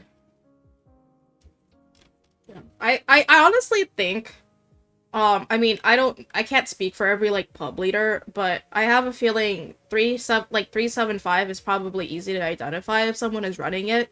Like if we're, let's say we're in the future and we're running Bacall raid and you're applying to like a pub Bacall raid, but I think, the other sets shouldn't be discounted either, especially if like the pub leader is more knowledgeable about the other sets and also they can identify that you've like correctly set up for those other sets. So I don't think like I honestly don't think like 375 is like a big deal breaker for like knowledgeable pub leaders who know how like the epics work in 110 cap. Yeah, I don't know if that's like a fair thing to say or not. I think that's just like my speculation. Yeah. Again, we have to wait until we figure out how it's going to operate in like a sustained, like resource intensive engagement. That's So true. it might change Yeah. there. We'll Yeah. find out, and Yeah, then that- rebalance soon. Yeah, that's true, right? Because right now in 110 cap, the only like hard content we have is it's like the, what are they called? Advanced dungeons? Yep. Yeah. So it's not like big boss fights. It's not like multiple boss fights in a row. If Bacall raid even follows like the usual raid formula we've had the past few caps. So yeah, just like things are, there's still a lot of room for things to change and like for I guess like the meta to change too. So don't I would say don't worry too much about having to run 375 and you're automatically locked into 375. Mm-hmm. Definitely. Yeah. Keep your options open. Yeah. Yep. Okay. Any other questions or comments about MP consumption? About 375. About 375. I feel like we can move on to the next ones. Yeah. All right, Yeah. let's Mhm. scoot over to the next one, which is Forte's favorite, the X-String and Wait basic a minute. skills.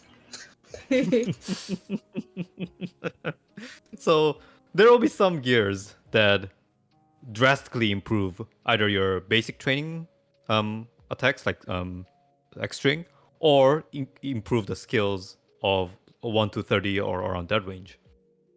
Oh. One example is this Magic Stone. What it does is when you use X-String, it'll increase the damage of level 15 to 35 skills. But that effect decreases when you use 45 or higher skills. In other words, it's telling you, if you use cubes, you're losing damage, so don't use any cubes. Funny. Mm. Another example is this Earring, which will increase the damage of any non-awakening skills and decrease the damage of awakening skills. So it's killing your awakening. And it'll further decrease the cooldown of non-cube skills. So it'll additionally make your non-cube skills even more powerful. Oh. Yeah, I think there's a weapon master video circulating around to destroying everything with this set. Mm-hmm. Yeah, there's a pretty notable video of a dude running around with that. Yeah. I Yeah. think they kind of Saw nerfed it though, right? They nerfed it once. I think they said they want to do it again. Let's see. So okay. Yeah, because Oh, go ahead. Mhm. Yeah. yeah, because well, I mean, I didn't show it here, but the pieces that actually affect basic training directly, they increase the number like a crazy amount, like 30%, 60%. Oh. And these pieces, the X-String or basic training skills, exist for like almost every slot. So if you use all of them, your X-String will start doing like crazy amount of damage. Oh. Oh, okay. I'm glad someone asked us in chat because I can't think of any characters I played that actually will benefit from a build like this. But what are example of classes that would like want this? Like they want to run something like this? Anything with some sort of like high level basic training scaling. So we talked about Weapon Master as one of them. Mm-hmm. And then the rest is just theory crafting based on their basic training numbers. So for example, this isn't actually what I see, but a while back I wondered if, for example, Dragoon Servant Lance, which does scale off basic training, could benefit from this. Yeah, Oh. actually, that's one of the more not popular, but one of the more viable builds. Dragoons It's can go yeah, for. it's a thing. It's not the most is a thing. popular, but it is a thing. I Yeah, see. and But it that's an functions. example. Yeah, and then someone asked also for like characters like F Brawler and Avengers X strings during their transformations. Can they benefit from this? Unfortunately, no, because they're not affected by basic training. They're I think affected it would by depend Oh. if the line says basic training or X string. But even then, there's Oh. also awakening damage, which Mhm. also doesn't get too much love this cap. So I don't know. Yeah, don't know. that's true. Yeah. Feels bad, man. I see. Okay. That's cool. But yes, Yeah, very very simple. very simple, but also one of the more viable setups, excluding the 375 ones. Hmm. Like, if you wanna try and go for something that just uses basic skills or X string, go for it.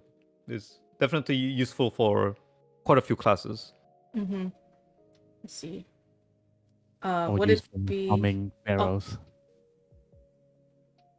Sorry, DUFO, what was it? Useful for farming barrels.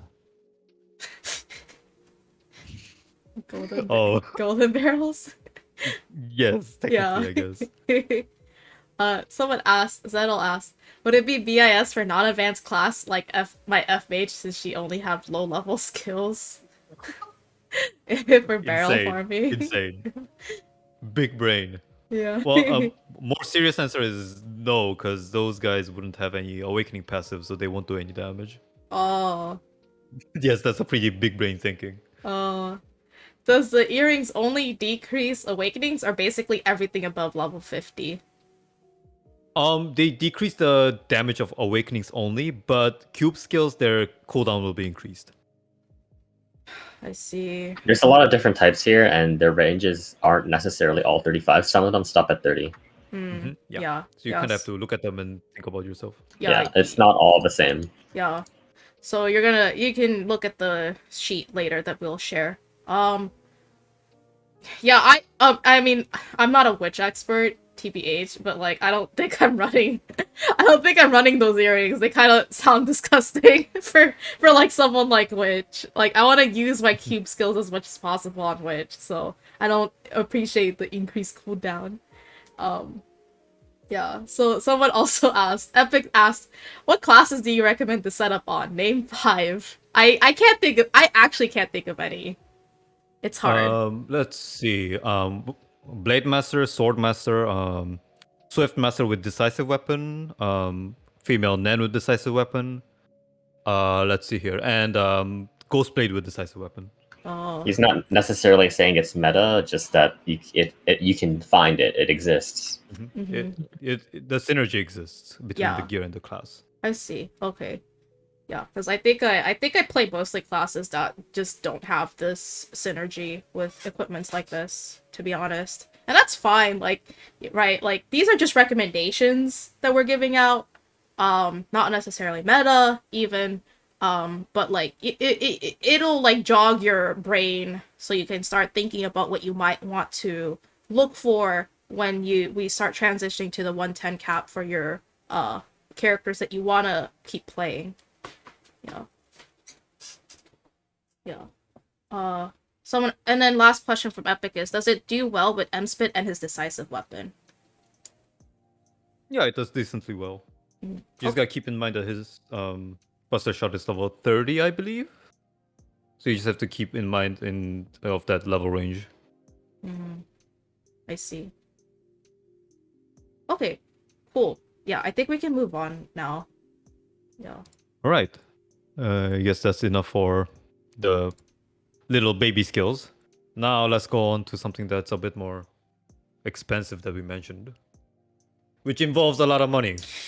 No, Okay. this is my category. 400 mil? Wait, seriously? Yeah. If you have at least 400 million in your stash, you get a bunch of stuff. Here we go, boys. For the whales, for the whales. Can it stack? Can I get multiple levels of this? Pay to win. Oh, 800 million in your stash is crazy. No, it doesn't, unfortunately. Or fortunately, I guess. Fortunately, please, God. Someone set a set for me. Okay. But yeah, that necklace is a thing. And this, I mean, if assuming you're rich enough, like everything here is like viable if you're rich enough to have these. You see these pieces mixed in with other subs, by the way. So it's not like its own thing. You'll see X strings set up with, or like a status setup with running some of this, like as an example. Like it's this one can actually mix in. Okay. Yeah, these are like kind of like Yeah. good. I guess you could say, fill-ups for empty slots. I see. Oh, so it's like that's like account chest, right? Just 400 mil in your bank. Your account Okay. stash. Okay, cool. Oh, I like the second one because that's the one everyone tells me to get because they see my avatar inventory. The second Yeah. one is, I'd say, I'd be surprised Yes. if Sungahime Second and third That are one's very doable. easy. That one's, yeah. If you have at least 120 avatars in your inventory, you gain some nice stuffs and super armor, which is Yeah, really if you've been nice. playing DFO for more than like a year or two, the second of the two, like the second and third, very easy. You should be able to get that off like immediately. That's For the third, true. it says hatched egg or hatched creatures. Does that mean just like any creatures? So it has Yes. to Any. not be eggs, right? No, Has it to be hatched. Yeah. Yeah. So like it's like basically once you hatch a creature, it's on that character until you can transcend it. So yeah. Okay, wait. It's because I'm confused because it says hatched creature. So does that mean it has to be an egg creature hatched? Oh, Well, that no, technically no. I guess that's a little bit confusing, but yeah. it just has to be something that's not in an egg. So if you got Yeah. something out of an event, that's fine as well. Okay, Yeah. okay. So like those dead pets because they used to be BIS, yeah, they come back. They're useful now. They're useful. Okay, that's cool. Cool. Yeah. Little bit Doesn't of Meister quote. Lab have a plus 12 AM piece? Is that a necklace too? I can't remember. So There's I a actually there's a didn't- one that covers your total reinforcement in enhanced levels as well. Yeah. Yeah, so I actually didn't bring over anything from the level of Meisters because we will very likely not get it day one. But there are two more whale gears from Meisters. The first one is a pants, which scales off of reinforcement or amp values across all of your gears. Second is a sub equipment, which scales off grade across all of your gears. Oh, so So like you need to, if you want to Gotcha. use that, you better have a lot of Kaleido boxes. I see. And someone asked, thankfully, how much of a power gain do these pieces give, I guess, individually? Is it comparable, or is this like actual pay to win, like it's much better to run than over other The pieces magic in the stone same is slot? very popular. Oh, okay. On that note, actually, so I guess we'll just start from the top. The necklace is definitely quite powerful. Of course, it doesn't mean if you don't go for this, you're gimping yourself. But if you have 400 mil, then this is a good choice to go for. But not going it won't kill you. The gap isn't like ginormous. The bottom, in terms of like damage, it doesn't do like a whole lot. Yes, it gives a little bit more damage amp. It gives a tiny amount of cooldown reduction, about 8%, which are nice, like a cherry on top. But the bottom, the biggest part about it, the biggest boon of it is the fact that it gives super armor, which is very rare in 105 epics. Yeah, it was after the bottom of the stone. My bad. Yeah. Mm-hmm. Yeah, if you've been using Crossroads 5 out of 5 the past cap, and you are sad that you are gonna lose super armor, you might want to go for this one. Yeah, I'm looking at the sheet for the necklace. I think if you get 400 mil, it's only get 3% extra skill damage. So I guess it's not too much per se. Yeah, it's not a like, it's not the point where if you use this, you suddenly start doing 100% more damage. No, it's a little bit more. It's definitely more than most other necklaces, but it's not, It's not world changing. Yeah. 400 mil is a lot of money too, so Yeah. yeah. So yeah, these things are all nice if you can have them, but not like necessary. You don't have to like sell your liver to get 400 mil. Please don't. Please don't. Please don't. Definitely not. Your liver's more important than pixel numbers on the screen. But my clout. You want a liver, man? I think you only need one liver. You You only don't have one you don't need- liver. Oh, You don't even need your entire liver. You can function with a surprising amount of your liver gone, you know? I mean, yes, Oh, that's not false. okay. Oh gosh. How many But- pixels is the liver worth, guys? I don't think these are the questions I want to answer. Oh man. Oh, okay. Oh, okay. Anyways. Yeah. Serious PSA though, you don't have to spend real money to force yourself to get these things. Definitely not. And pro tip, DFOG has the luck or the gift of being able to buy avatars with mileage. If you are missing avatars, like me actually, you can use the mileage to get some avatars. Yeah, PSA. Mileage is gonna reset on July 12th anyways, so why not buy some avatars? Because you want to run this bottom, right? Yeah. Yeah. So all the things you need are in the mileage shop. I think you have to buy the expirable version and then you have to make it permanent, right? Yes. Yeah. Does clone avatar count? Any avatar counts. Yeah, anything in the avatar inventory tab counts. If you're a high roller, you can use clone weapons. Whoa. Whoa. I feel like that's gonna cost more than 400 mil. Yeah. Okay.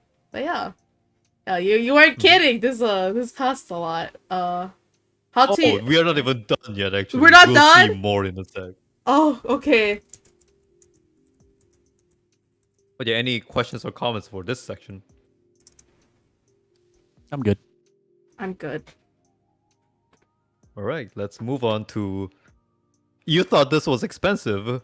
We have Oh. cube consumption here. No. Cube check, everyone. Make sure you have Checks. cubes. Mm. I'm staying away from that one. Double cube cost of skills ever used? Oh my It's pretty- god. I'm looking Double the cost. I'm looking respectfully though. Yes. So there's this bracelet that will double the cube cost of the skill every time, up to thrice. And there's this belt where your non-cube skills start costing 2 cubes. That includes QRs, backstabs, What? and all the things that are considered skills. Yes. What? So you're telling me I quick rebound and I spent 2 cubes? Yes. Oh And my if you run out of God. cubes, you can't QR. Oh no! That's a actually a horrible cube set. check. That's cube That's check. a horrible set. Oh my god. But I Well- actually can think of characters whose cube skills are pretty strong, so I might have to run maybe, right? I guess I can look at the sheet later, but like the bracelet, Oh. it kind of doesn't sound too bad for me. But in exchange, like this cube consumption setup, in terms of like raw power, it's one of the most powerful in the game. I see. What? Why would you say that? I'm sorry, but I hate to say it. I mean, Can you guys Twitter, have to, imagine?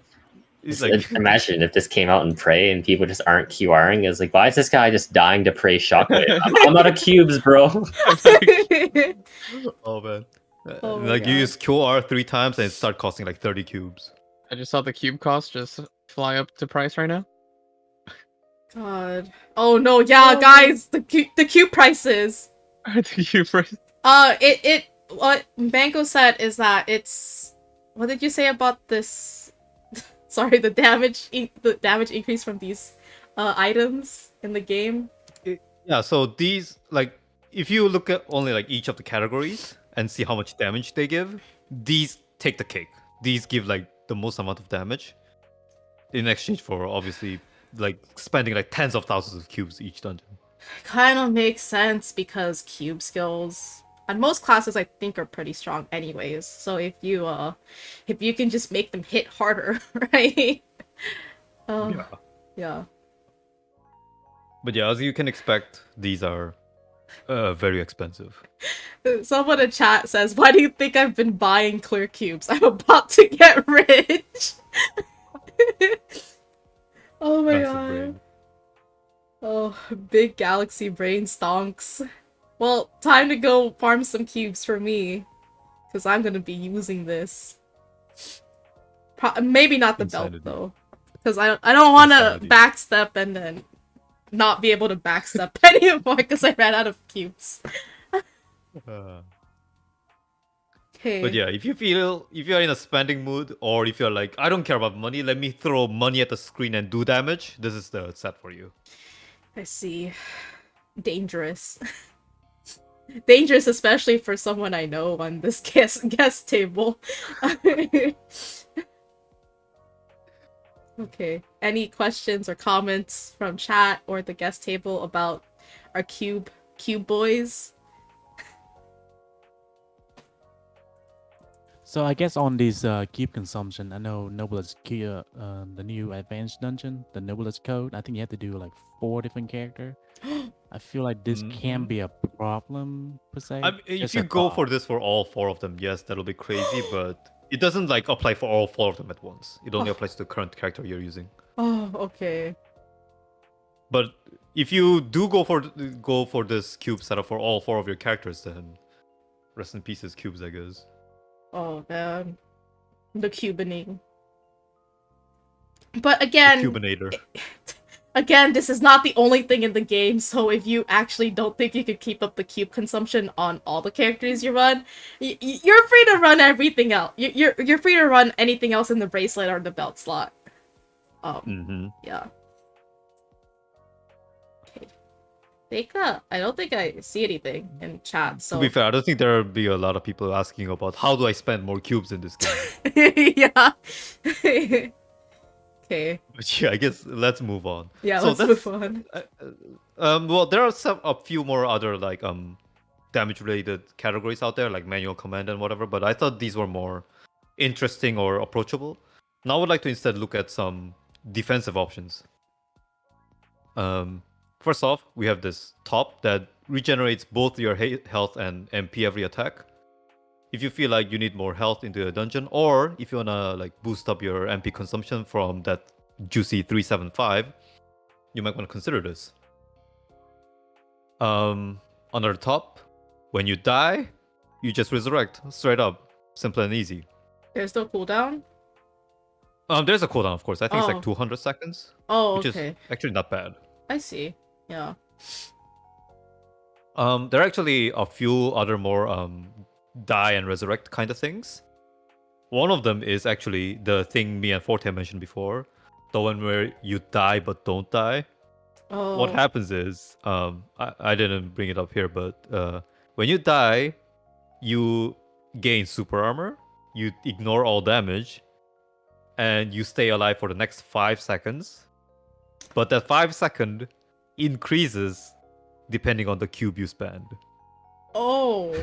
So You can see where this is going. So you can equip that and then equip the other cube boys and extend your life because you're just spending so many cubes? Yeah, you can just stay alive forever at the exchange of cubes in your inventory. Oh. That's Oh actually my. very powerful in terms of like what you can do with it. I'm not gonna be responsible for what happens to your wallet though. Oh, I see. So people don't die when they are killed, basically. Yeah. Yeah. But yeah, that's a thing. Another good defensive equipment is this magic stone, which converts all damage taken to a certain element. You might think, why is that a good thing?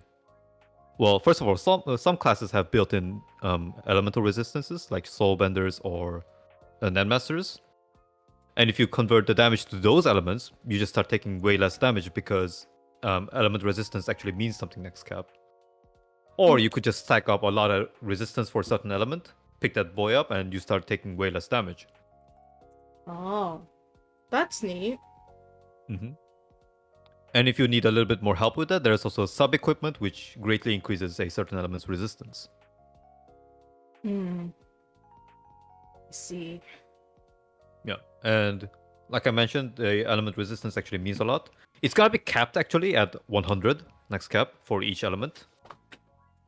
But like once you have like 60, no, not 60, but like 70, 80, you start seeing like significant decrease in damage you take. So these actually means something. Okay. Yeah. So if you feel like you need some defensive capabilities up your sleeves. I mean, to be fair, like, it's true. If you go into a dungeon and let's say your awakening does 1,000 trillion damage, but then the boss like flicks you with your finger and you die, then you can't use that. So you need to stay alive to do damage, right? Sometimes see. you might want to consider going with some defensive gears. Oh, okay. Or you run the thing where you can extend your life by the amount of cubes you spend. Oh man. Oh Yes. man. That's cute. That's a pretty funny interaction with the different sets with the different items we've talked about previously. Mm-hmm. Yeah. But yeah, I mean, I couldn't bring all of them obviously because there are a lot of defensive gears in the game. But are there any comments or questions about what defensive things you can pick up in the game?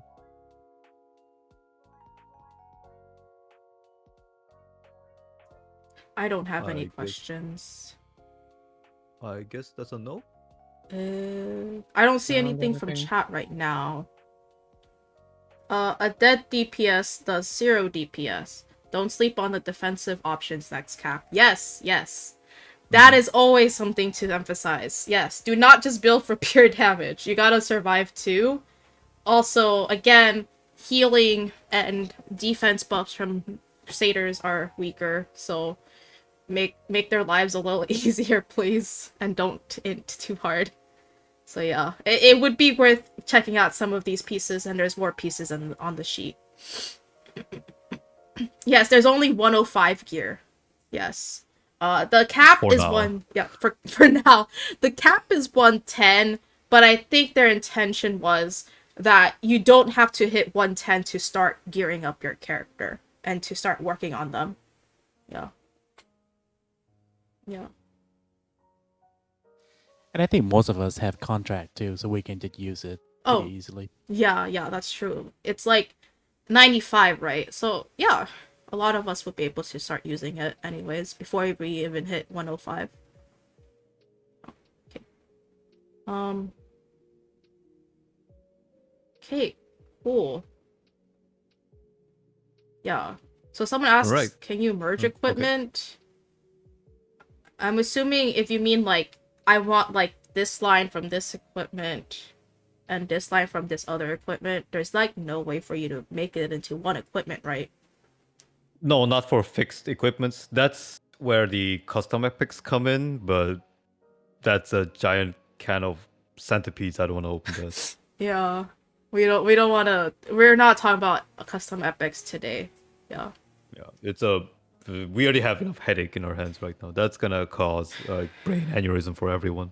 Yeah, so I think I have a feeling someone in the future will compile actual like information about custom epics, and then that should be available somewhere in the community, like the Reddit or the Discord server. Okay, so I think it's time for us to move on then. All right, let's get moving. We're almost there. Yeah, we're almost there. We'll have these honorable mentions. After that, we'll see some examples, the setups, and we'll be done.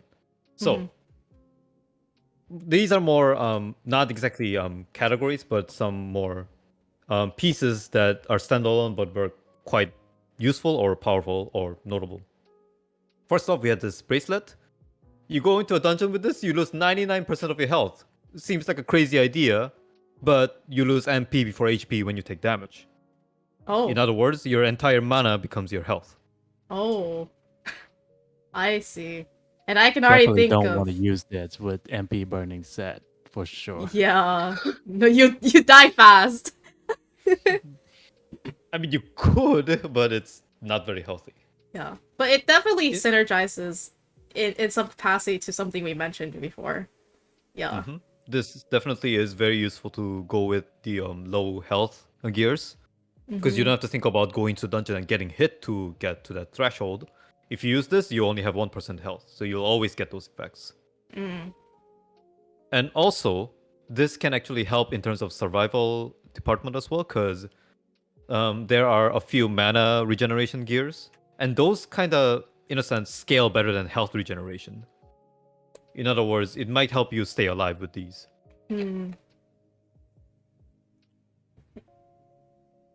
And they're Just note that. Sorry, but yeah. Oh, go just ahead. note Go that ahead. Yeah.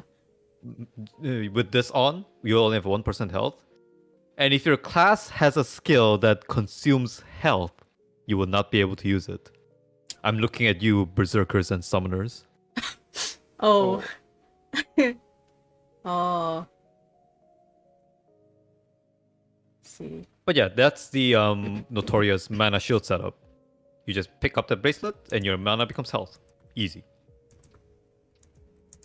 Another notable gear that I would mention is this ring, which gives you cooldown recovery rate according to movement speed, and also gives you some speed and barrier effect. In other words, this is a very powerful CDR and utility gear. You can basically consider this as Dawn of 105 epics. Oh, I see. Very useful to use if you don't have anything you want to go for in the rings. Mm-hmm. And another example is this necklace, which ignore 8% of target's armor after 20 combos. This sounds weird, but effectively you can consider this as 8% skill damage, more or less. And 20 combos, almost any class in the game can do it, except for a few classes that don't know what multi-hit means. I see. So this is another powerful piece to use in the slot of necklace. Mm-hmm. And lastly, this piece actually exists for every single slot of the 11 slots. But what it does is it will double the enchantment effect on the certain piece. So for example, if you get this for, let's say, the accessories, Mm-hmm. and you have plus 30 element enchant on them, they will become plus 60. So can you get the shoulder? And if you have Booba on it, you'll get 4% skill attack from your shoulder. You sure will. Oh, okay. I see. Looking Which respectfully. might not be as powerful as you think, but Yeah, it's something it's- to consider. Yeah, I guess if you can't like think of any other shoulder to like Yeah. run. Or, this is more important here, for satyrs, it will also double the enchantment values on them, so it will give you more stats. Oh. Of course, in exchange, their buff power value is slightly lower than most other gears in the game. So you have to like kind of measure like how much would stats do for you in exchange for buff power. But if you have a slot that's like missing, you don't know what to throw in there, might be something to consider.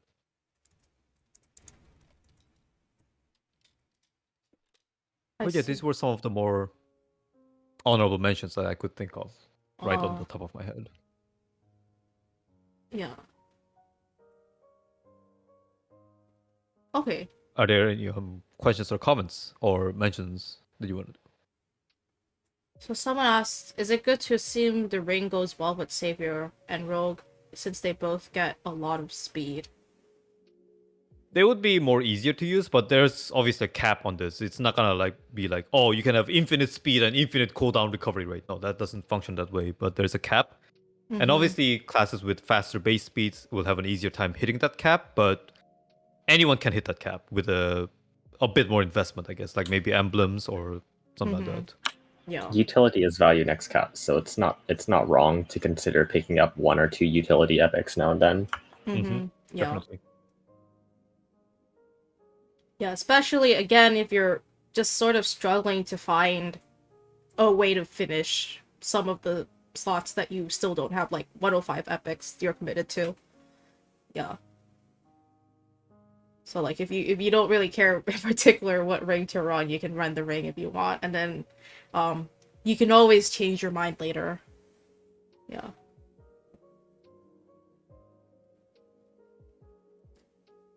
And these pieces will be easy somewhat to drop, or as much as current epics. I think they made getting the epics easier than the previous caps, but a lot of the time investment is going to be into leveling them. Right? Yeah. Yeah. So getting the pieces won't be an issue. Like, sure, there are like quote unquote random drops, and if you're unlucky, you won't get them as drops. But there will be selectable boxes, and you'll get them out of these boxes sooner or later.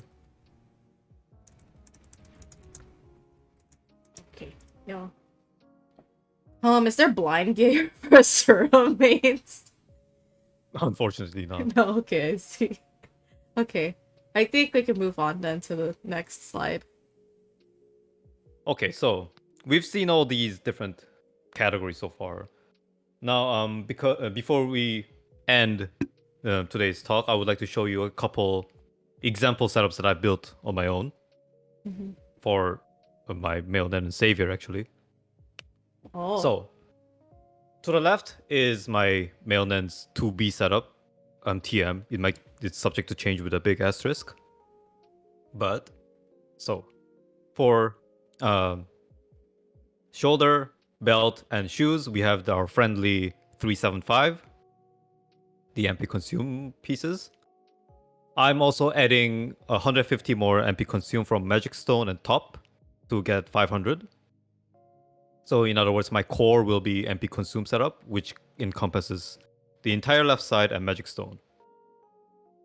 And then for the rest of the pieces, I'll have 2 pieces that will have manual comment effects because I play manual comment anyway. So it's gonna be pretty beneficial to me. And then I'm gonna have shock bracelet that we've mentioned before because I want to go shock on my Nen, and since he has a lot of multi-hit, it's very easy to use. And I have that CDR ring I mentioned just now. Nen has a little bit of speed, so it's gonna be quite easy to hit that cap, but in case I don't, like I mentioned, I can use some movement speed emblems to get that last bit of threshold. And for the earring, a little bit more experimental, but I'm considering using the basic skill earring. Any question about this left setup here? Just a note, excuse me, a little note. This setup is not very specific to MNN. It can be used by a lot of other classes as well. Like, sure, these manual comment things are a bit more quirky, I guess. But you can replace them with other stuff like the 8% armor shred necklace I mentioned and some other things. But other than that, nothing crazy about this left setup here. Standard, MP consume, and ailment setup. I'm just thinking out loud here. So I guess when I'm thinking about doing my setup, I probably should leave 1 or 2 slot in term of custom epic if I get to drop them for like a further content per se. I suggest not doing that because 1, you don't know when you get a custom epic, and 2, even if you do get it, it's very likely that it's gonna be useless. It's not gonna have good options on it. Gotcha. So I suggest like just build a full 12-12 setup with 105 epics, and then when you do get actually useful like custom epic, you modify your build or setup around that thing. Okay. Yeah. So how about your savior? It's on the right side, right? Yeah. So for my male Nen, I went for something that's more damage optimal, like try hard maximum damage kind of thing. For Savior, I wanted to try something different. For Savior, what I'm going for is Mana Shield cooldown setup. So I have, as you can see, this Mana Shield bracelet. And since I'm using Mana Shield, I obviously want to go for low HP pieces, which are in the shoulder, necklace, and sub-equipment. And then as for the rest of the slots, as you can see, I have cooldown reduction, and cooldown reduction with manual command.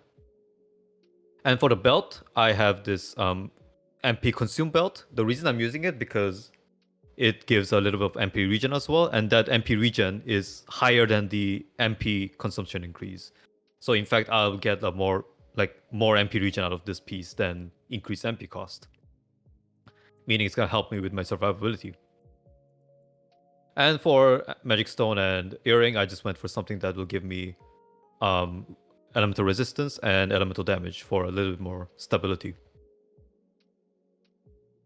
Oh, just one note, since I mentioned elemental damage. Next cap, elemental damage is gonna be very important because there will be like no gear that gives any significant amount of elemental damage. You'll basically have only your enchantment, and from your gear you get like, unless you specifically aim for it, like 10, 20 or so. So you will need to think about that when you're building your setup. Elements will do a lot of damage. I see. Okay. Yeah. And again, I said this in chat like, these are just recommendations. Like, honestly, it seems like there's a lot more customization that you can do, and a lot more gameplay stuff that hasn't been relevant that's now relevant to the game. So once Forte already posted the link to the sheet, feel free to take a look at all the epics yourself and build what you want for your character. So I yeah, do have so a that's the question on sheet. this topic.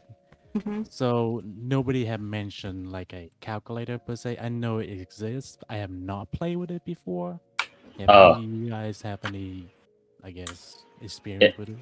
okay, so versus the Chinese one, I will say that this is where it gets kind of funky because I'm sure you know, it's very hard to quantify things like status damage next cap.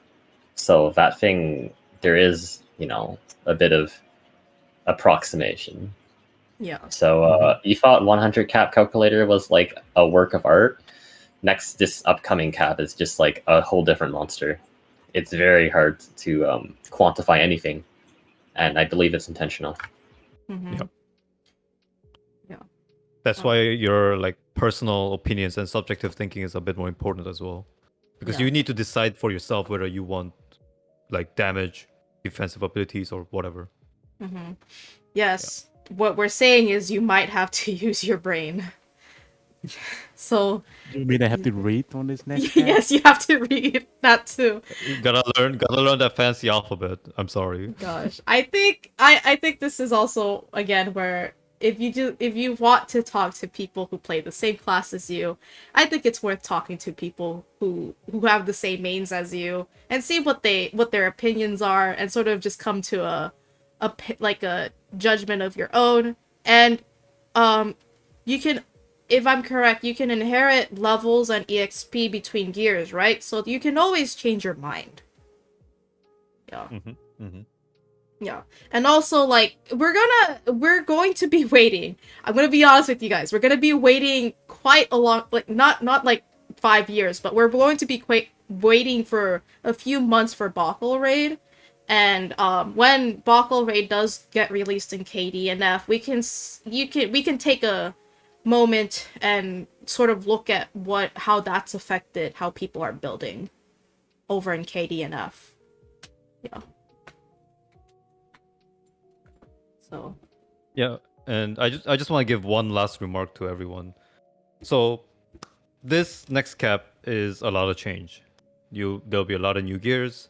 They'll be very different from what we've seen so far, and you'll probably need to do some reading up and researching or like thinking about these kind of things.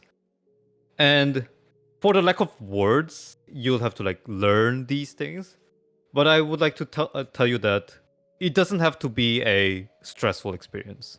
Like, try to like give yourself a little bit more credit and just pique your curiosity a little bit. Like, just go through when the update hits or when the sheet gets linked and you look at it. Just try to like think about, oh, what kind of effects are there? Like, what can I do with these things? It sounds weird, but that whole brainstorming and experimentation, it can be more fun than you think.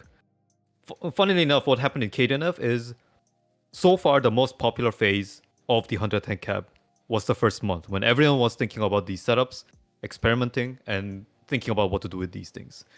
Because it can be fun. Like, just let your thoughts and curiosities just go wild. Think about what you can do with these things, and try to just enjoy the entire process. The whole point of 110 cap and all the changes it went through is what director Yoon said is he just wants to make playing the game fun. mm-hmm. And I do feel like just like reading up these things and letting your curiosity go wild is part of the fun. Mm-hmm. Yeah. And definitely don't afraid to ask questions on Discord and Reddit as well. Mm-hmm. Yeah.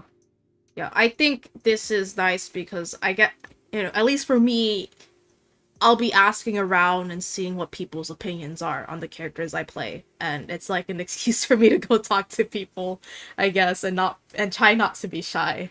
And I kind of like this approach, I guess, and this design philosophy just because, as someone whose only endgame cap has been 100, It just seems like it's like you start a character, there's this set that everyone says you should run, and you farm up that set, and then that's like where it ends, right? And then what you do is you barely do your dailies, but you only log in for weeklies, like your raids and your like black purgatories or exiles if you still do it. There's not really like an excuse for you to like stay online and experiment with things because people have sort of figured out these are the sets you want to run for like the optimal damage possible for your class. And I feel like if you're trying out these like new epic sets and how the different interactions between these pieces, you have more of an excuse to stay online and to just play around with the game a little more than just show up for like content and clear the content and then log off. At least that's where that's like what I'm approaching this new cap as. Yeah, that's where I'm coming from. Okay. Any other comments or questions? This was juicy. Yeah, this is a very juicy episode. Definitely a lot of information to retain. Yeah, so if you guys need to revisit, I'll upload the VOD probably tonight. It'll be available tomorrow. The sheet will be in the description and also on the Reddit thread when Mango posts it. Okay. Yeah. Oh, do you have more slides, Mango? Oh, I have like 55 more slides. No, I'm just kidding. No. I'm done here. I'm done. Oh, Yeah, okay. I'm just waiting for like any. Oh. So I'm done. That's all I wanted to talk about today. I recognize people are probably tired. We've been here for like 2.5 hours. Yeah. It's been a big episode, but I hope it's been informative and entertaining. Yeah. But yeah, I just sit here wait for any questions or comments if there are. Yeah, so we have some questions. So yeah, the floor is open to questions. F-Mage, so one question is, F-Mage mana shield synergizes with the mana shield bracelet? No, not exactly, because they changed F-Mage's mana shield to just do flat damage reduction. It has nothing to do with consuming MP anymore, so it's not really related anymore. I see. Okay. I'm trying to understand Sleeper's question. Sleeper, I'm sorry, you're gonna have to reword your question. I don't quite understand what you're trying to ask. We don't have any raids yet. Yeah, we don't have any raids out in 110 cap. So, the Bakul raid is coming out soon. TM, at least like the 4-man version is. Yeah. I do have a quick question though. So I know in the interview with the director, he talked about the training room revamp. Did he mention like you can just pick any epics in if you want to experiment with this epic? Is this new revamp have anything like that per se? He didn't mention anything about the epics themselves, but he said you'll be able to try out like different enchantments, and like he said some other customizations. We don't know the specifics yet. Gotcha. Okay. I have a question. Does gear that have proc capabilities do any damage next cap? I guess you mean stuffs like the old what were those things called again? The 85 epics? The Natural Guardian, I think. Yes, thank you. The NG setups. So there are some epics that do that kind of thing in 105 as well. Those proc things that do like some damage out of the gear themselves. Now, when you're playing solo, they actually do a decent amount of damage, and they'll be quite helpful. Because funny thing is, these proc damages, they're gonna scale according to damage amp as well. The problem is, when you're in a party with a satyr, it starts being absolutely useless. Oh. So keep that in mind. If you're like 100% solo player, it's fine. You can go for them. They'll be pretty useful and cool. But in party and actual like party content with satyrs, not very useful. Let's see. Shusuke asked, in regards to the new crit rate cap at 70%, how do classes with big one-hitters deal with it over classes with multi-hits? The crit cap is 100%. 70% is the CDR cap. Yeah. Okay, yeah, I don't think I understand the question. I'm sorry. I think Shusuke is a little bit confused. Like maybe he thinks the new crit cap is 70%. It's still gotta be 100%. 70% is the cooldown reduction. Okay, that's crit rate for 100%, right? Yeah. Yeah. Okay.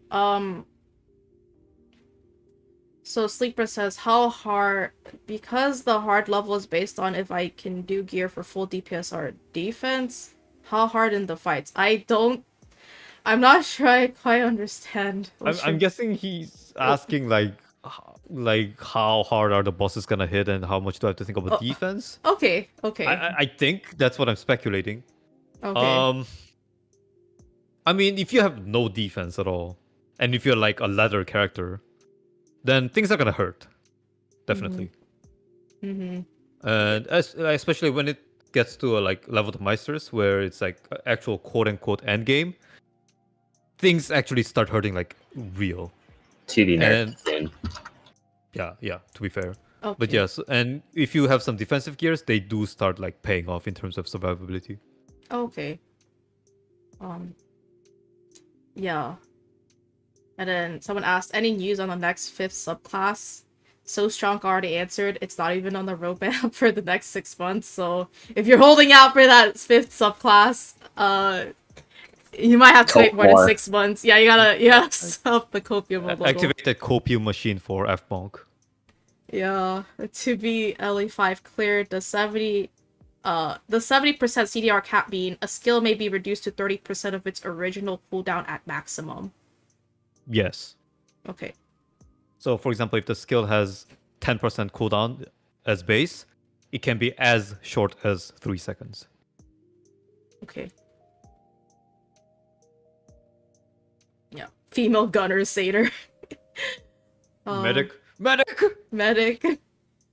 Little awkward that Blitz is the last one for a couple of years. Well, I think they have big boys to worry about right now. Yeah.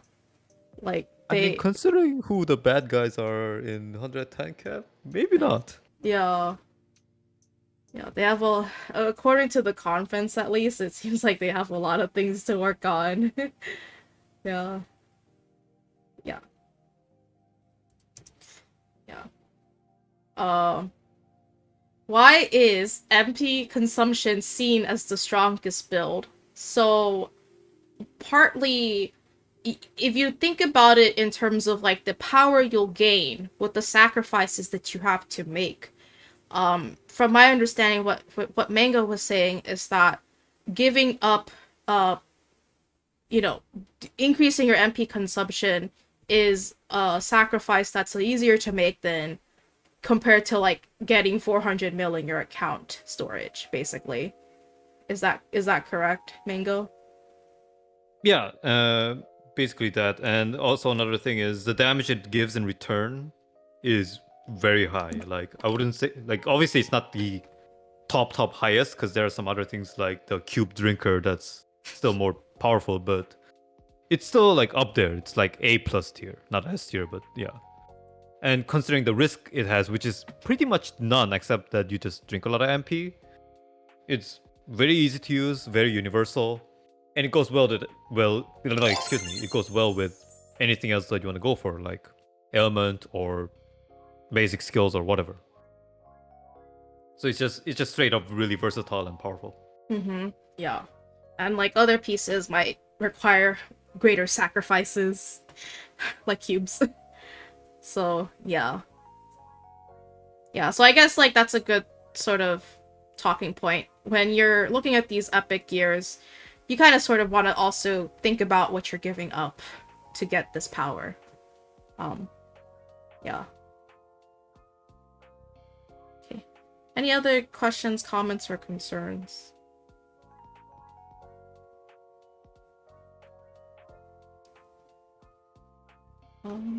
See you all in 2 weeks. Is it 2 weeks? 2 more weeks. Yeah. Yeah. Is it 2 more weeks? Wait. It sure is. No way. Oh. Yeah, right around the corner. Oh my god. Finally. Almost free. Yeah, so I guess we can end. Yeah, I guess we can close the floor and end this podcast. It was a little on the longer side. So if you're worried that you missed anything or you've forgotten what we talked about 2 hours ago, that's okay. I'll upload the VOD. So be on the lookout for that. It'll be on my YouTube channel and I'll post it on Reddit if you don't follow my YouTube channel. So are there any announcements we should make? Is there a stream tomorrow for DFO?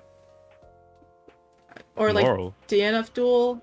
I heard something Well, about Tomorrow, I Maintenance think Day. Yeah, Arc tomorrow's just DNF Duel out. should have a stream tomorrow. I think it's tomorrow. Okay. So what's the link to that Twitch? I used to have the link. Is it Arc Systems U or just Arc Systems? Let me see if I can find the actual scheduled one. Okay. Nope, Arc Live. Arc Live. Okay. It should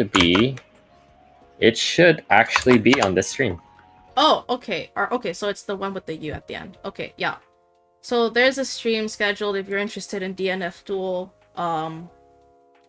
So Why is there a U at the end? I Where do Check they do that? their Twitter if Yeah. you want to see, if you want to be sure. Yep. So there's the Twitter announcement. Thank you. So yeah. And then yes, July 12th is 110 cap. Hard confirmed because mileage is getting deleted. So use your mileage. Make sure. There's also new events coming tomorrow on DFO. One of them is sort of just like a countdown to 110 cap. So don't forget to log in every day for your free stuff. Epic, Epic has a question for you specifically. Yeah. Hold on. Let me look at the chat. Yeah. That's too specific and detailed to answer right now. Put up the question in Sunga's Yeah. VOD post on Reddit, and I'll answer it for you later. Yeah. Okay. Yeah, we're just trying to close out the podcast, so because we've been here for a while. Okay, yeah. So any other announcements? Yes. So new patch tomorrow. It's no new fancy events, but it's just events to hold you out until 110 cap. Feel free to take a break even. Yeah, free stuff if you log in every day until 110 cap, which is July 12th. DNF Duel comes out tomorrow. Actually, technically tonight. It comes out midnight Pacific time, 3 a.m. Eastern time. So if you're gonna stay up for DNF Duel, you have a few more hours to go. Well, you have several hours to go, actually. So yeah, for DNF Duel players out there. And yeah, so that's pretty much it. I just before I do like a sort of a personal announcement that I think some people have seen, I just want to sort of give a round of applause to our guests at our guest table. So DUFO, Forte, Mango, and Med, all you guys survived the longest podcast episode ever. Let's go. A lot of Thank you for having me. information. Yeah, you're welcome. It's always fun to have people here. So I'm happy to always have people here. I don't know when the next podcast episode is, so we'll just, we'll think about it. It's future Sunga's problem. And yeah, so thank you guys again, especially Mango for preparing all this information and helping us sort of have a preview of what to expect in the new cap. Also, we're gonna slap that asterisk that we slapped on top of this info earlier. Things will probably change, especially as they are trying to balance everything. And yeah, VOD will be posted on YouTube and Reddit, so keep your eyes out for that.